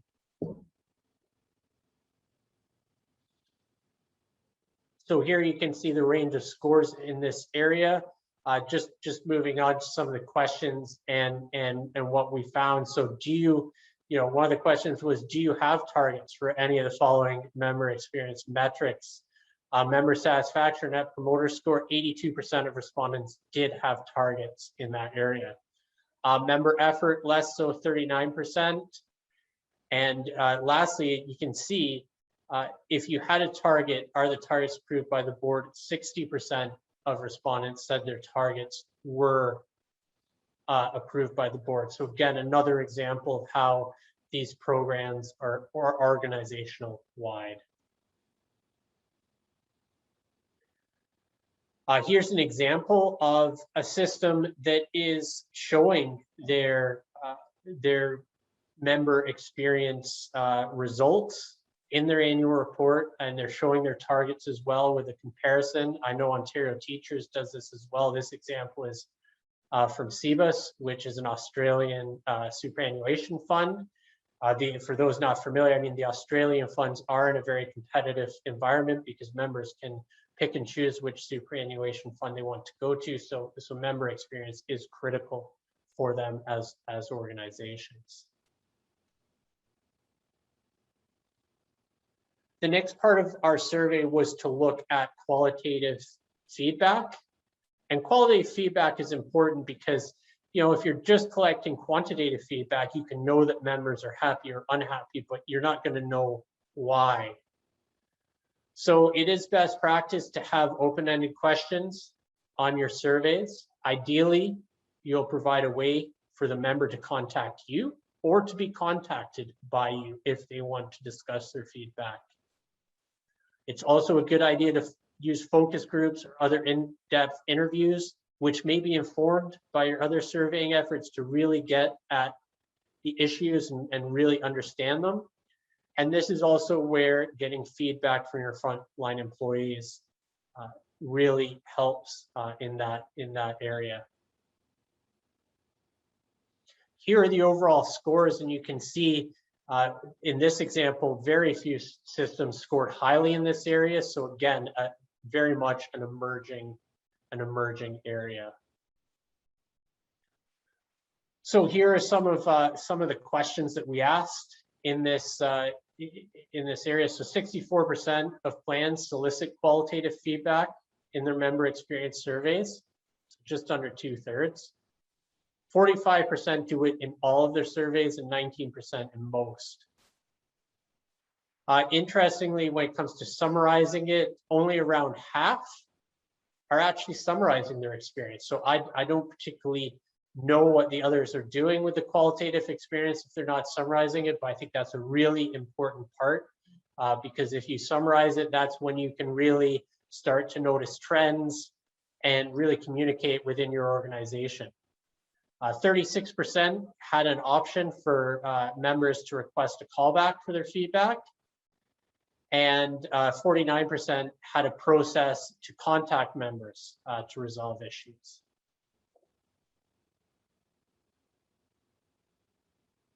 So we also asked how systems were collecting qualitative feedback beyond surveys. It turns out that it was fairly evenly distributed, most only using one channel. Average was 1.2 channels. So there were, that's indicative of roughly a fifth of systems using 2 different methods. So in-depth one-on-one interviews were used by about a quarter, same with notes from frontline employees.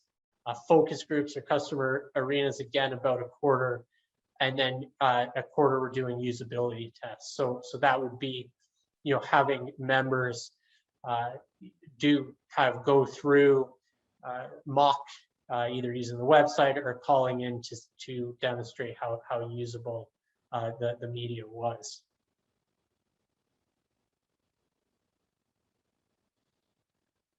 So here's an example of how ABP, which is a large Dutch system, you might have noticed, I think they're the largest Dutch system, about 2 million members. They do a lot of work this way. I have a couple of other examples later on in the presentation.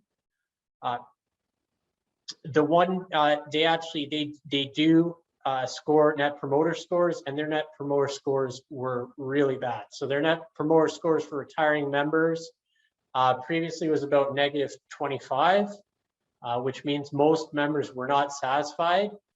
So they did a pilot project where they sent retiring members emails regarding the status of their retirement applications, the timing of their first pension payment. So this pilot project showed them 2 things. One, they got 40% fewer calls from retiring members that received reassurance emails, which is great because it frees up the time of the contact center and reduces cost. And not only that, but it improved member satisfaction with the net promoter score increasing to -7. So members on the whole still weren't overly happy, but it did move the needle. They've also, at the request of members, added an interactive web page that shows what the fund invests in. Responsible investing is, I know that's very important for a lot of the funds in California. It's also exceptionally important to a lot of the funds in the Netherlands and has been for a long time. And actually, I think it was in the news that APG, who is APB's asset manager, has decided to completely divest of all fossil fuels, and that was at the request of their members. And so they added an interactive web page based on that feedback. They've also analyzed and improved transfers in and transfer out information on their website because feedback told them that members didn't view the information to be of high quality. And the Dutch systems are actually what's called a target benefit arrangement. So even retired members can see a reduction in their benefits if the fund doesn't perform well. And there's a real danger of that in the Netherlands. So members indicated they wanted to know this impact. So based on that feedback, they built a planning tool for members where they could assess that. So all examples of how ABP was using their qualitative feedback.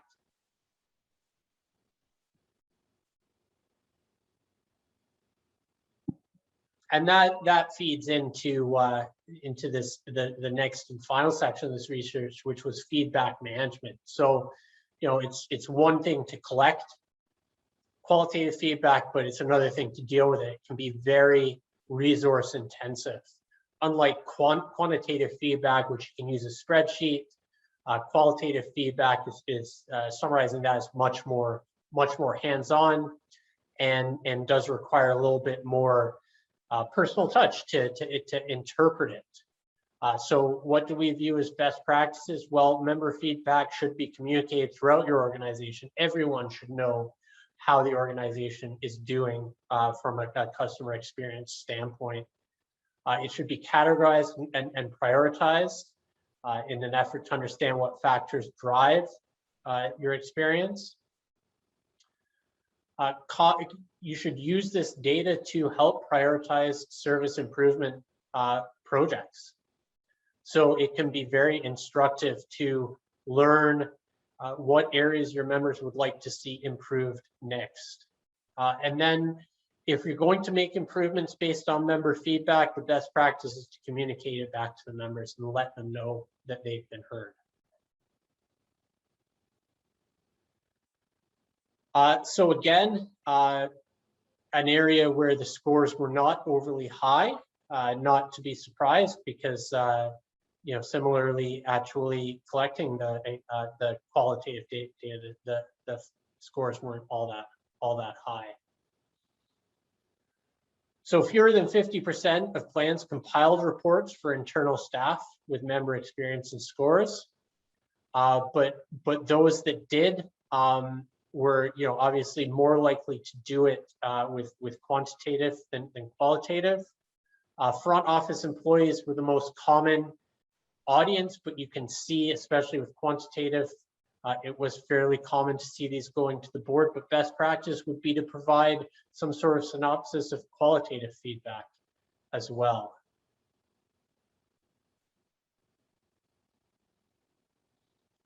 Some of the questions that we asked in here in this section were, do you use a statistical driver model to help prioritize service improvements? So this is really, you know, leads in nicely to my last part of the presentation, which is how are you using the data and are you using it to help inform decisions as to where you want to improve? And then, you know, do you track the number of interactions for each individual member? This is another important part to help understand feedback overall. So, you know, it's common for calls and emails, not common for live chat, less common for interactions. Can interactions be summarized by life event? Only 32% can do that, but again, this is a very emerging area and something we expect to see grow, because if you really want to understand how members are viewing a journey, it is important to be able to view what they have done throughout that journey and how they've interacted with your system. Another question was, do you track the use of digital tools? Obviously related, you know, are you tracking how many times the members using the secure website when they're there? Are they running a pension calculator? How many options are they doing? Are they exploring buybacks? Really using this data to try and understand the members' thought process as they go through their retirement journey.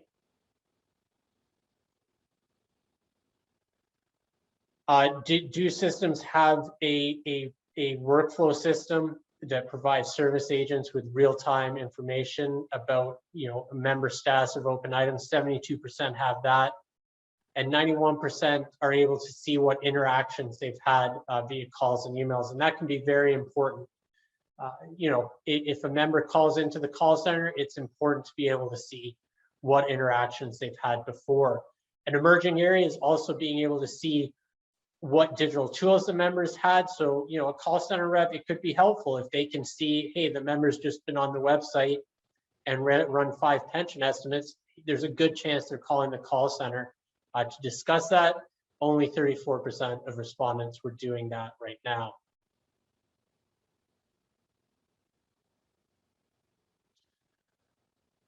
So one of the other questions we asked was around whether they're feeding this back to members. Are they telling members about the improvements they've made? 43% of respondents are. Most are doing it through newsletters or magazines. Annual reports were also common. Interestingly, some were doing it with one-on-one calls, presumably mostly with those that had made the suggestions as well.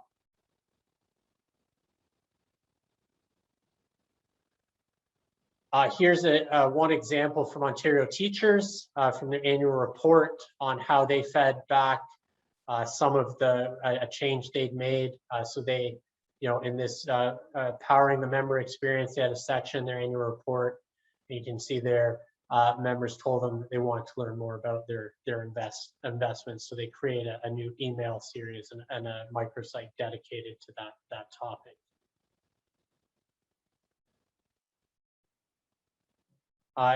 Illinois Municipal Retirement Fund has also done a lot of work in this area, and this is an excerpt from their annual report where it talks about how they've responded to member feedback through their Voice of the Customer survey program.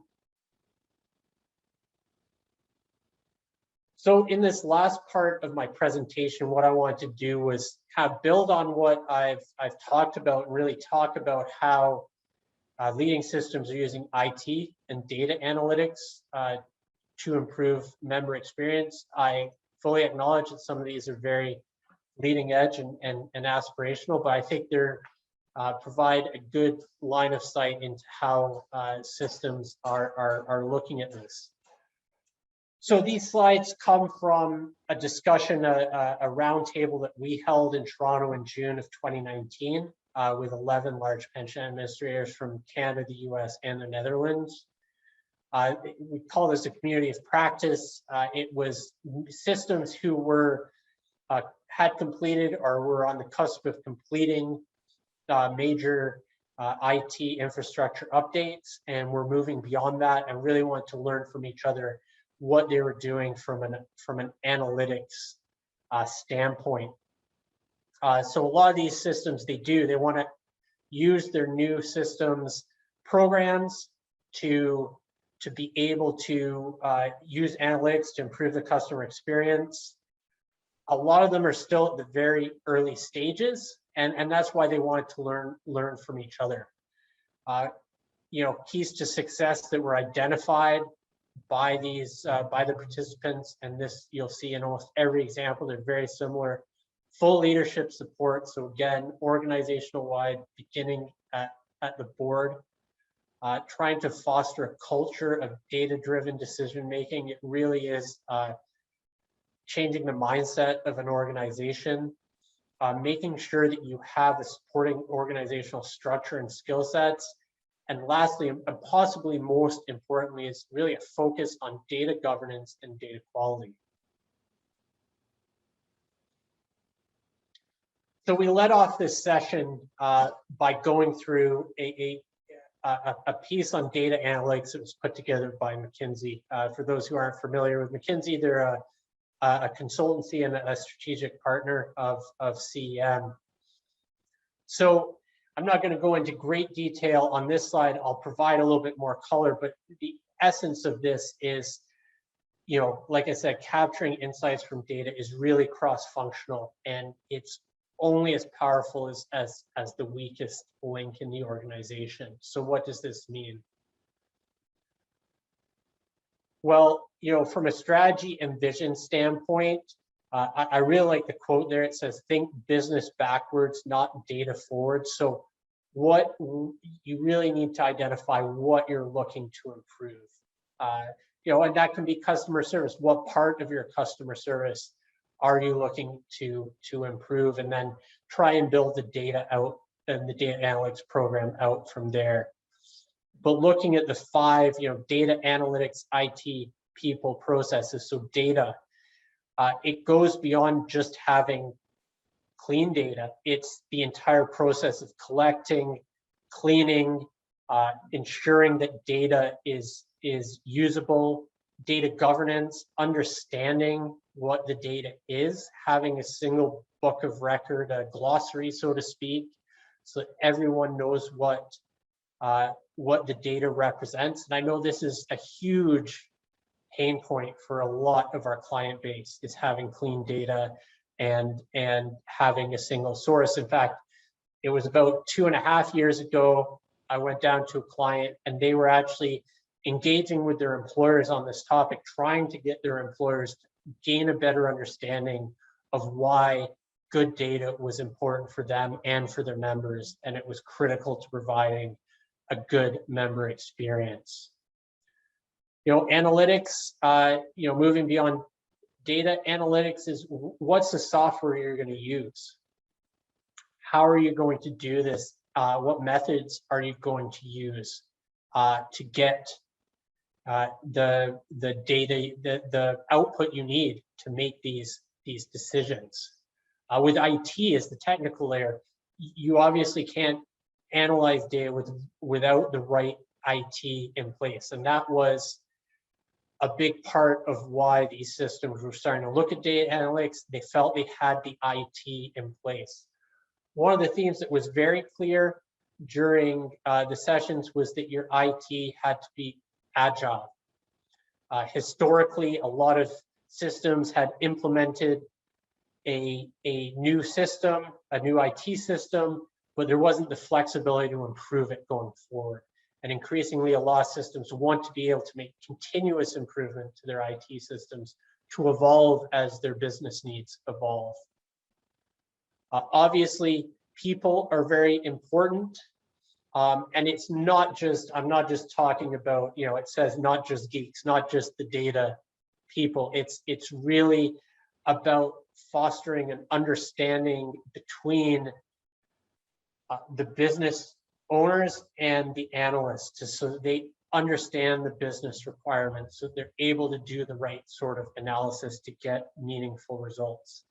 And finally, there have to be good processes involved to make sure that everything stays relevant, that the analytics, that the business needs get communicated to the analytics department provides meaningful data, and so forth. And, you know, like I said, it's really only as strong as the weakest link in this in the chain. Now to get just quickly cover some examples that were given by funds that were part of this roundtable. This is from BC Pension Corporation, from a fellow West Coast pension system from Canada that administers all the major public pension systems in the province of British Columbia. They were looking to embark in this. What I really like is, you know, their strategic plan. They said they wanted to move from hindsight, insight to foresight. So being able to provide the right information at the right time to make the right decisions, as well as to be able to provide evidence-based strategic and operational decisions. You know, and again, I think the, you know, I can't drive home enough some of the recurring themes here. If you look at data, like they say, you need to carefully curate your data throughout its life cycle, and the organization as a whole appreciates the cost of poor data quality and poor data practices. You know, I think that is obviously really table stakes for being able to do any sort of analytics. And they also talk about, you know, your analytics factories industrialized with well-documented shared processes. If you have well-documented shared processes, that allows the business to do more of their own analytics even. It allows them to more easily talk with the nerds who are doing the core of the analytics as well. Another system that was there was from the province next to British Columbia, Alberta. Alberta Pension Services similarly manages the administration of the major public sector pension arrangements in Alberta. After they'd gone through their modernization, their first step was implementing a dashboard to support operational performance. They pretty much got that up and running, and this was, you know, they really wanted to then move into analytics using AI and allow, like, as I talked about the last one, self-serve analytics for both internal and external stakeholders to allow real easy use of the data. They identified some keys to achieving the self-service capabilities, you know, a centralized repository of all data, defined data governance, framework and organization, data quality management, and a community of practice aligning all users. So again, very common themes. So this was actually what they'd been able to accomplish with their real-time dashboards even before they got into true AI. So they had a goal of paying all their new pensions within 30 days of a member retiring. Prior to the rollout of the dashboards, they were only doing this for about 30% of members, so not a great result. But they were able to change this to over 90% of the time through the real-time dashboards because they were better able to allocate resources to support outstanding case files as required. So they were really able to get better line of sight to what was outstanding and allocate the resources accordingly. They were also realized they were able to predict if a member retiring will defer or will take a payout. And they were able to do this with about 96% accuracy. So this allowed them to manage their workflow. If they were in a period of lower activity, they would often prepare all the paperwork when the member requested retirement, knowing 96% of the time they were going to be right. And this allowed them to free up workforce for if things got busier. The other thing they were doing, they were able to predict who would be retiring in the next 12 months. Obviously a lot of members will retire based on their earliest unreduced date. They've done some analytics. Based on this, they started to proactively target that subset of the member base to remind and educate members proactively in the hope of making members more satisfied, but it also allowed them to plan their resources accordingly and highlight when they may have higher volume levels.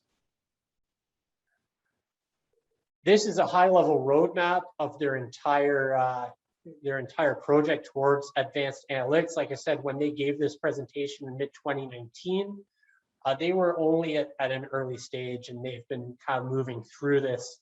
And it's not been an easy process for them. They've actually had quite a few budget cuts due to COVID. But obviously a big project organizational wide that involves both IT and data management. This example from Ohio PERS is probably more indicative of perhaps where LACERA is as an organization. They were very much just in the early framework, and if you look at their current state, they had an inconsistent source of truth for some data. They had multiple databases that might contain what should be the same fields, but different data. Data was siloed by division. Inconsistent definitions of data led to incomplete data or bad data. They had limited governance around it, a lack of shared knowledge across their organization, and they found it was very operational and reactive. So a very similar comment to what we saw from BCI. So very similar process that they want to go through to move forward there. Lastly, APG, the very big Dutch system, they have a very large data analytics program. They have a little bit of an advantage because the Dutch government has fantastic data on everyone that they can tap into. So they have. We're going to take a moment and move on to the next part of the presentation. But before we do, if any of the trustees have any questions, comments, thoughts, feel free to jump in, ask away. We do want this to be interactive as much as possible. So we look forward to hearing from you. So I just want to encourage you to jump in anytime. So with that, let's take a look at some of a deeper dive into the review of that virtual technology and the advancements. I'm going to bring in a few more panelists into discussion. Ricky Contreras, our Disability Retirement Services Division Manager, and Carlos Barrios, our Interim Benefits Division Manager. And team, let's talk about how those channels have evolved. What are some of the technological advances and changes? Carlos, let's start with you. Sure, JJ. Good afternoon, trustees. In 2020, the Member Services successfully launched a system that allows the call center to perform telephone retirement counseling remotely. Having a remote call center and the ability to work remotely had been a topic of discussion for a while, but the pandemic pushed that effort into high gear. The new system was acquired, installed, training developed and performed, and it was all up and running in just after a month, which is an amazing feat. Since then, the entire call center has been able to provide the same level of service as when they were in the office, and members can't even tell the difference. Staff have also innovated how they are using the virtual technology to improve efficiency. the member services and retiree healthcare call centers maintain a daily chat where staff ask questions and share information among their peers and supervisors. Answers to questions can be asked in real time when interacting with the members, and common issues are identified quicker through sharing of information. There's even a chat with the systems division to ensure any technological issues are addressed as quickly as possible. And then shortly after, in June of 2020, as mentioned before, the member services launched a virtual face-to-face counseling platform to reach members who were no longer able to visit the member service center due to the stay-at-home order. We found that the virtual face-to-face counseling produced an immediate enhancement. Not only did it serve members who could not visit the member service center, but virtual face-to-face counseling allowed us to reach members all over the world as a result of its web-based platform.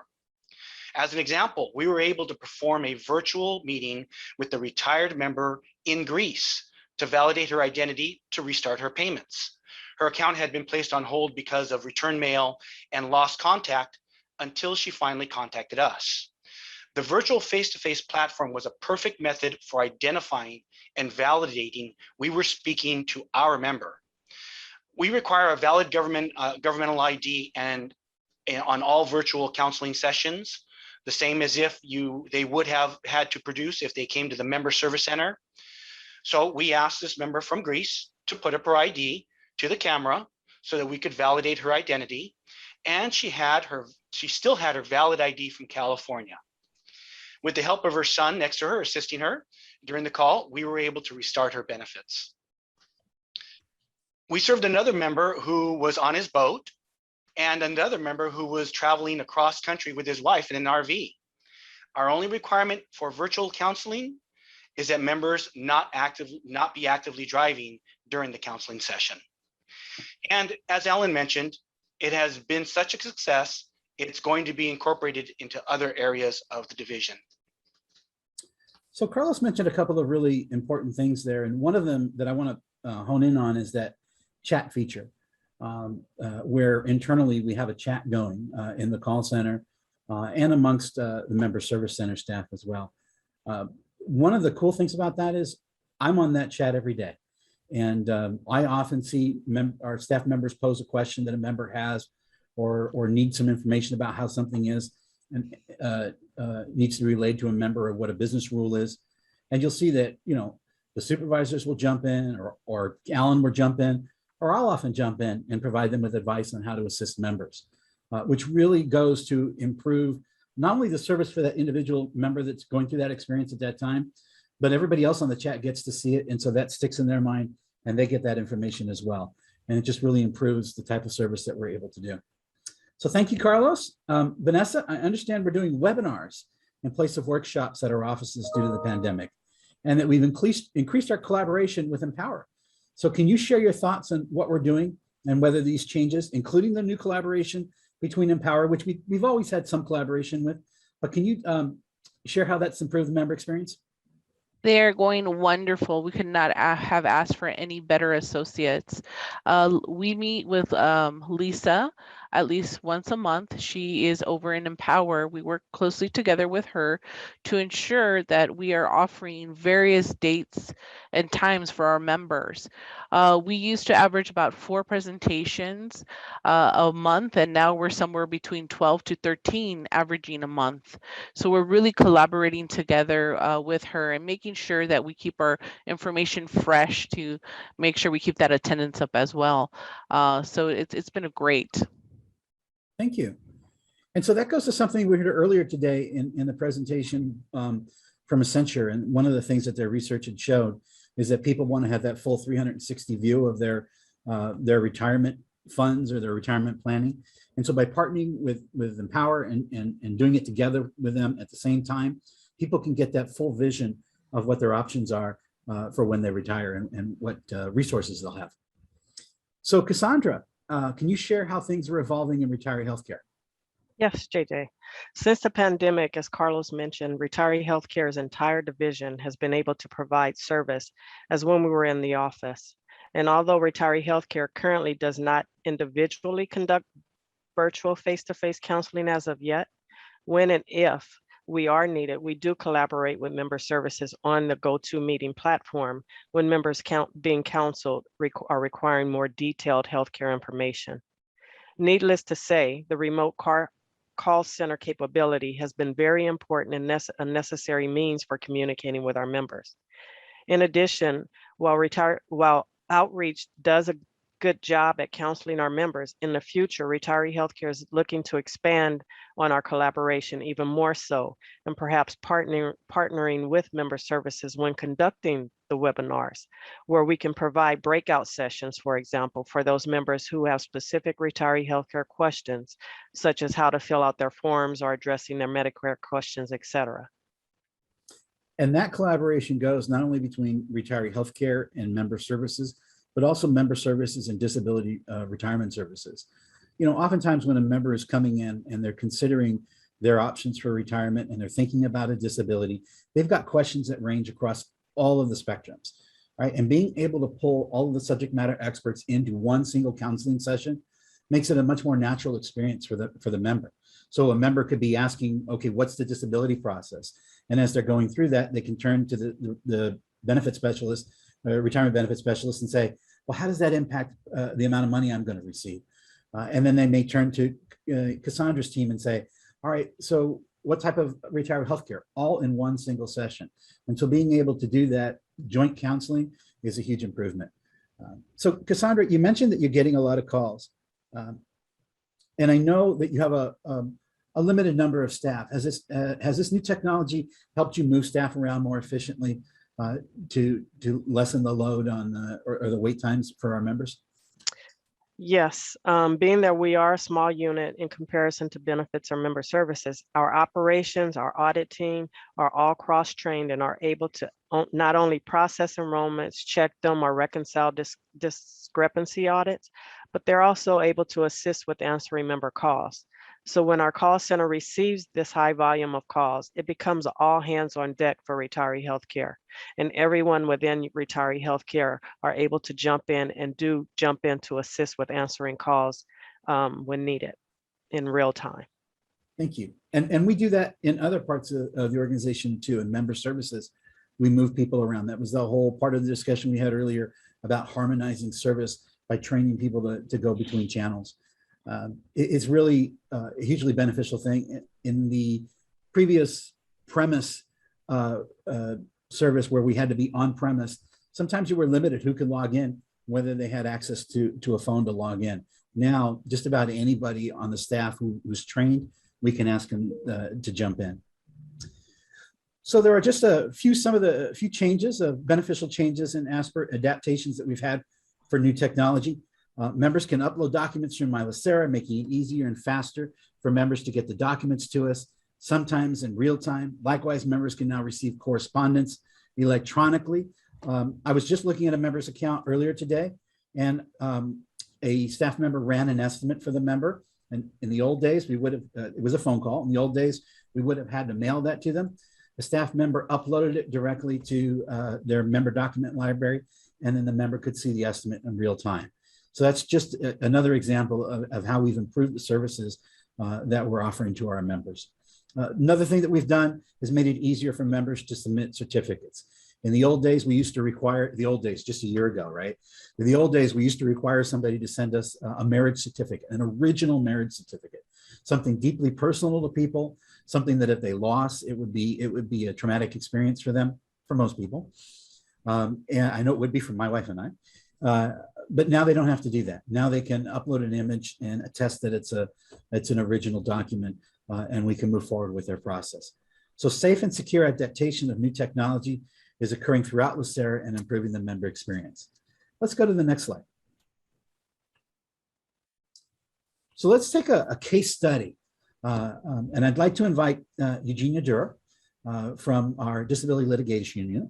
And Eugenia is going to talk a little bit about how the pandemic impacted disability litigation and what lessons they've learned and how they adapted. Eugenia? Thank you, JJ. Good afternoon, trustees. The pandemic has definitely impacted the way we do our business. So prior to COVID, there was only one way to have a disability hearing, and that was in person in our 6th floor hearing room. And that room, it was only big enough to allow 6 people tops on a good day. And then COVID hit and we were locked down with no way to have in-person hearings. So at first we postponed and we rescheduled the hearings. And then we postponed and we rescheduled again. And we realized that COVID wasn't going away anytime soon, and we needed to find a solution to get our cases moving again because applicants' deadlines were coming up and we needed to move their cases forward. So we talked to referees, applicants' attorneys, court reporters, and the applicants to get a sense of what everyone was thinking. And of course, everybody had different preferences and comfort levels, and we quickly realized we had to be flexible to accommodate all different types of situations. So we reviewed the different health guidelines. We discussed how other entities were dealing with COVID by looking at protocols at, believe it or not, different schools, vendors, and other government entities.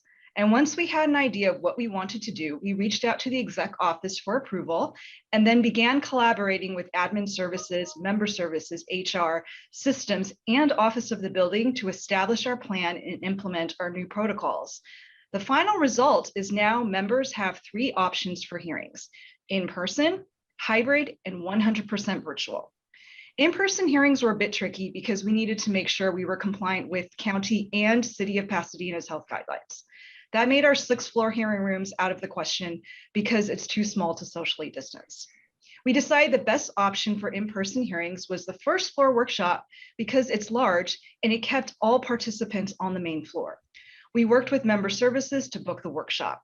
Admin services helped us set up the room so that every person was seated at least 9 to 10 feet apart.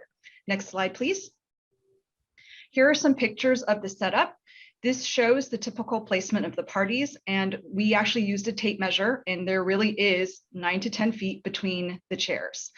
Admin services also gave us a HEPA filter for the room. We had a supply table with Clorox wipes, extra gloves, and masks on hand in the hearing room.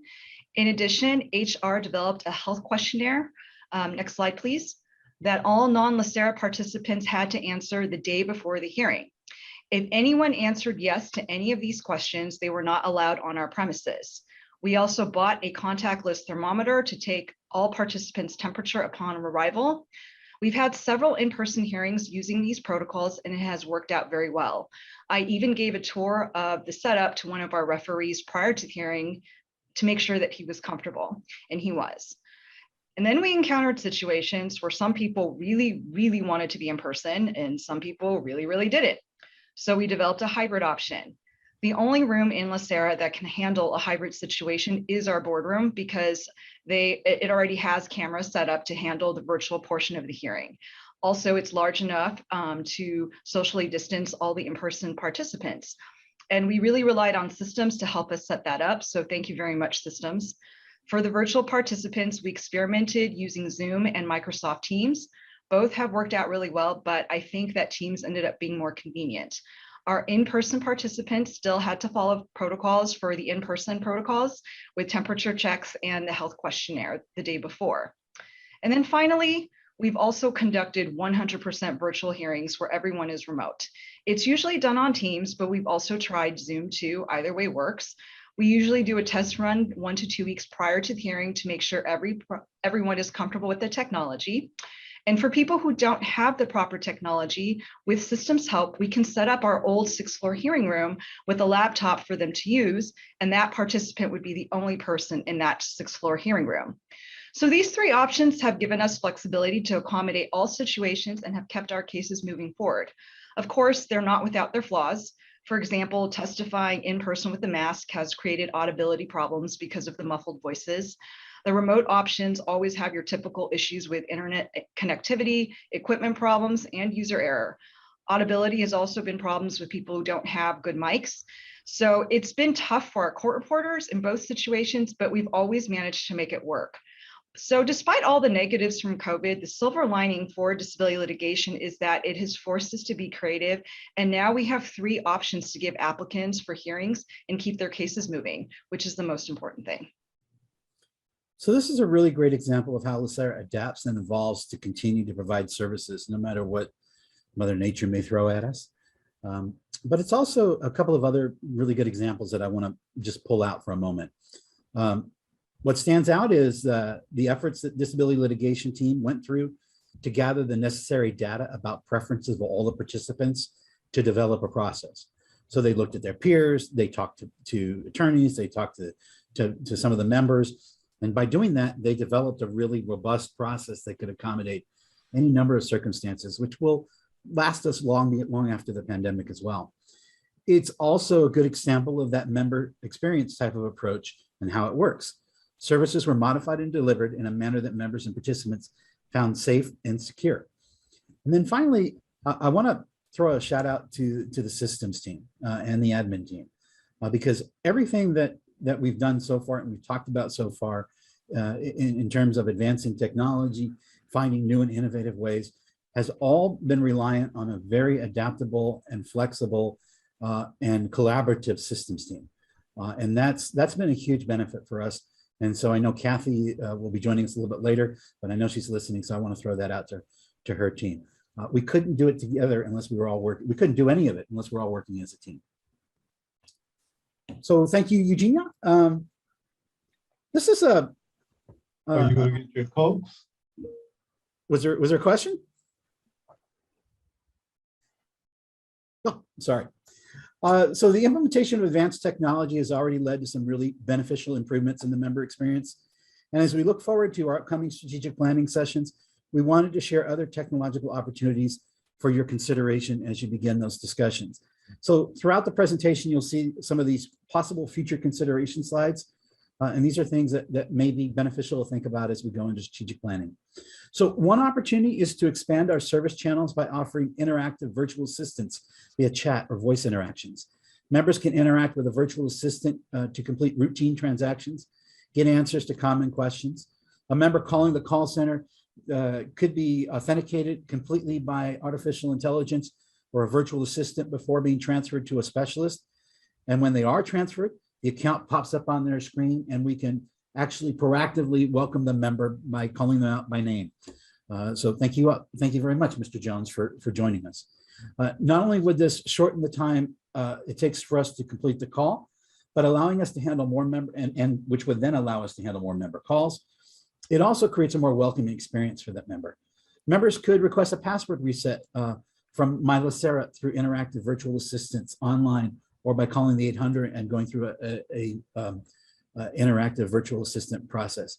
The member could be online and ask any number of questions via chat, engaging in an ongoing dialogue with a virtual assistant. And if that member needed more information or the questions became too complex, then the virtual assistant can do a soft transfer to a retirement benefit specialist live, who can then seamlessly continue to assist the member via chat or maybe through a virtual session.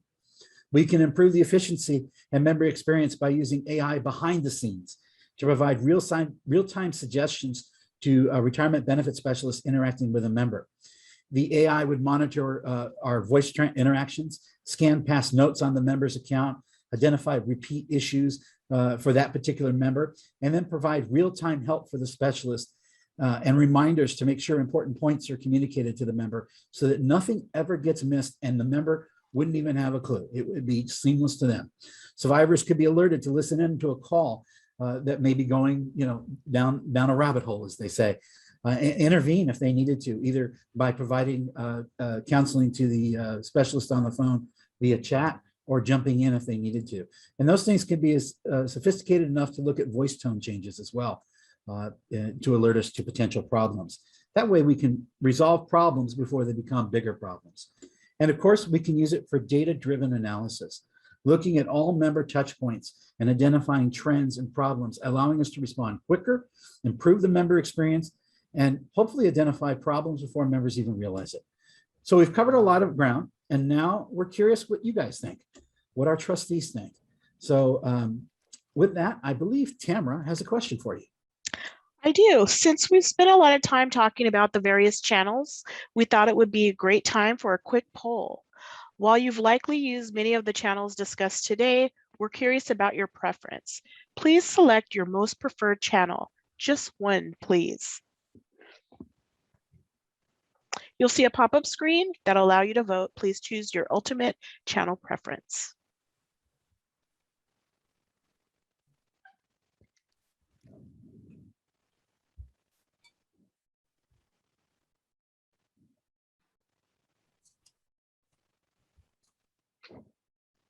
I am interested to see what the results are.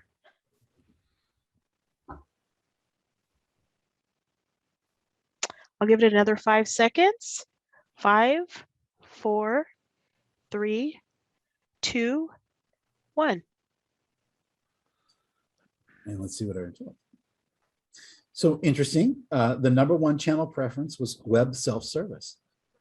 And second was in-person visits, tied with email. So that's really interesting. This is very similar, I think, to what it came out when we tried the poll internally with the team that's presenting today. And this really does speak to the fact that everybody has their own unique preferred channel in which they wish to interact.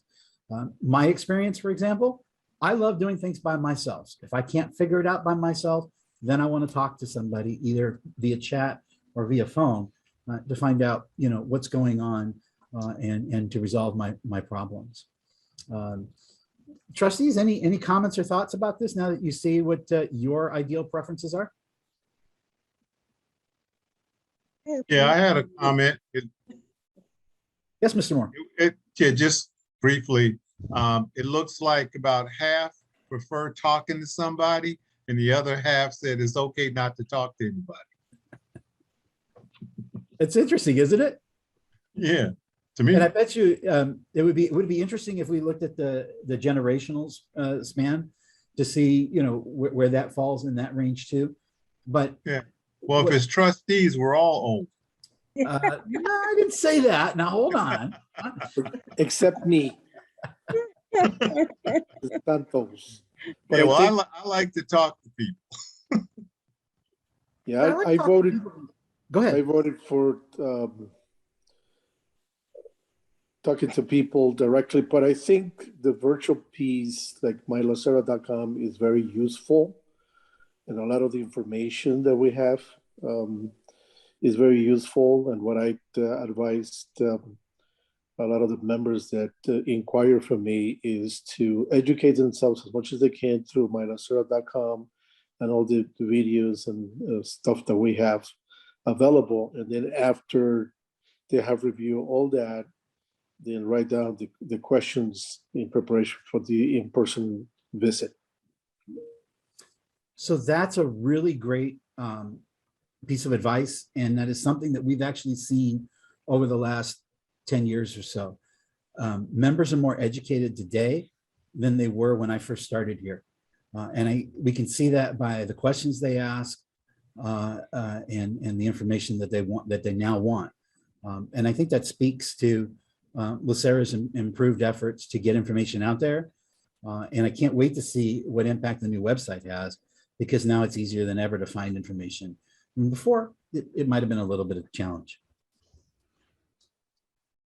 Well, I appreciate those comments. And again, if you have any comments as we're going through this, just raise a hand, jump in, jump up and down, say, hey, JJ, whatever you need to do to get our attention so that we can talk about it.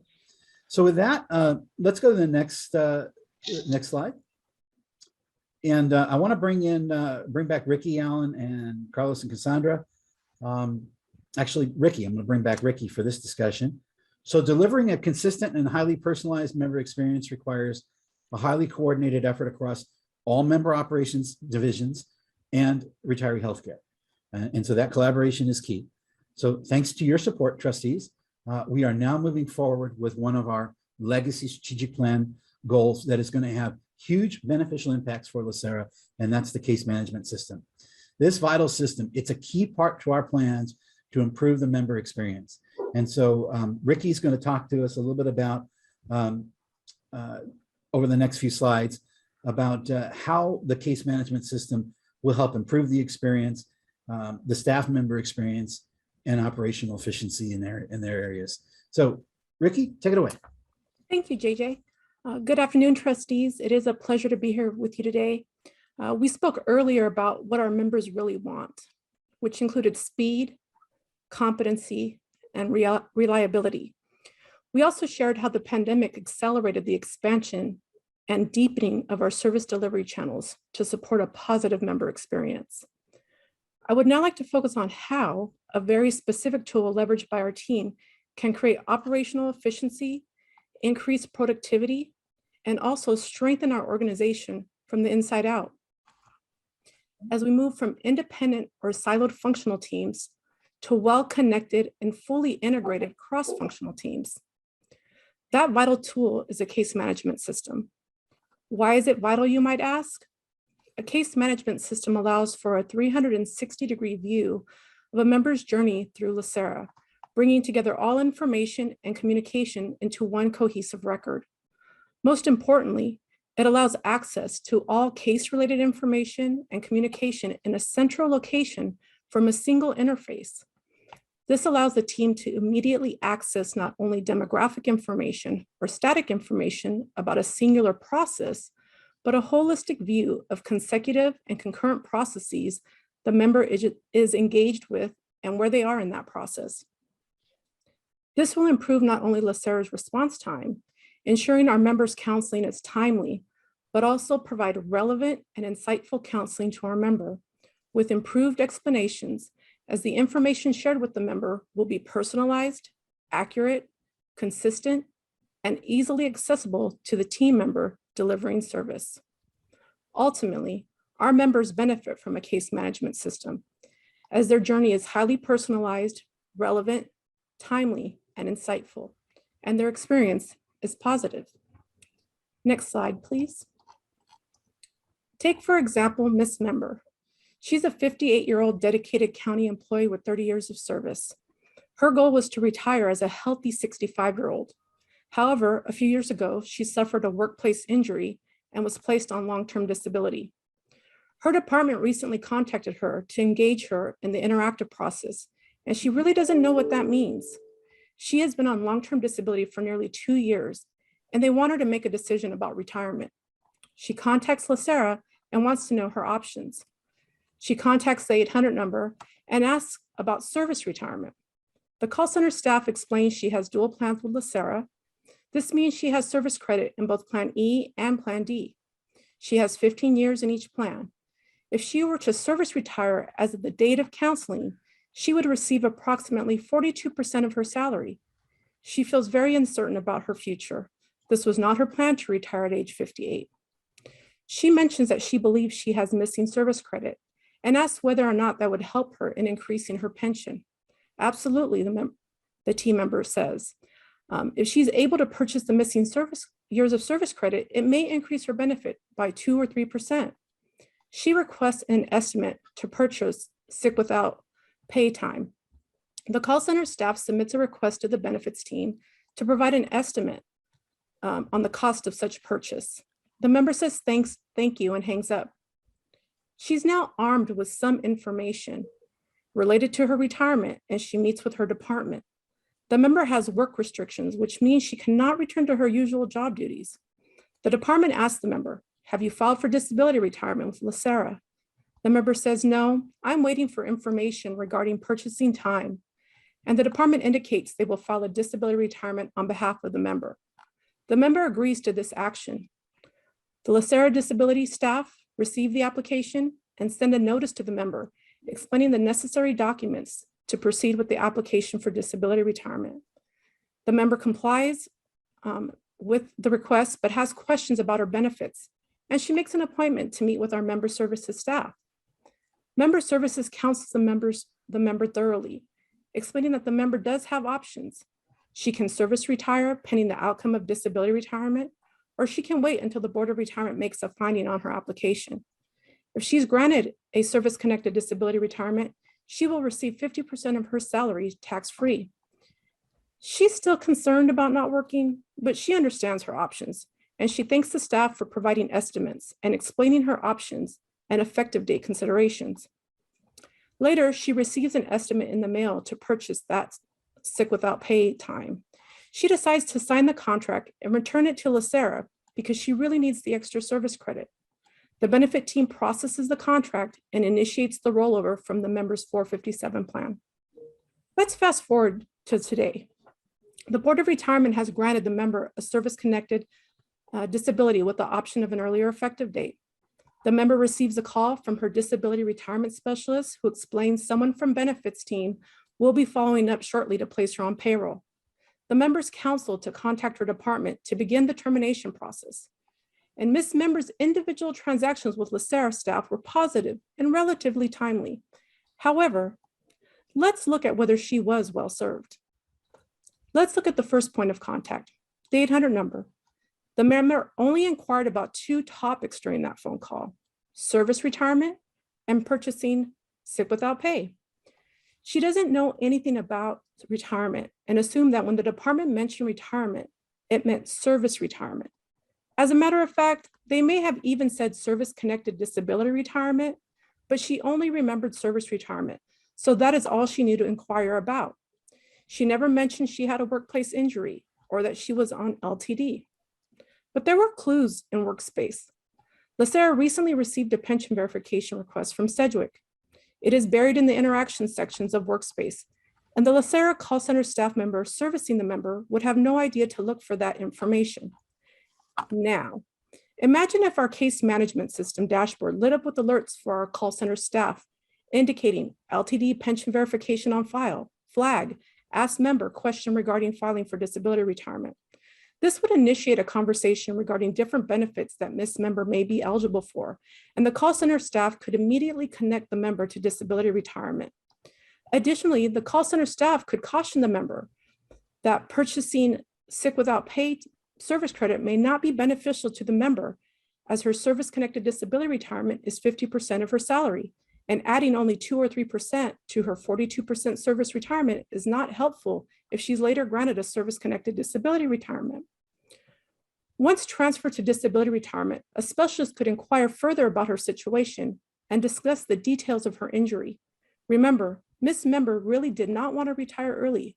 She planned on working until she was age 65. Upon speaking to a disability retirement specialist, Ms. Member learns that she can request the department place her in an alternate position and request the Board of Retirement grant her a salary supplement. This will allow her to continue working, even if she is disabled from her current position. Upon hearing this news, Ms. Member attends her interactive meeting with her department and initiates that conversation.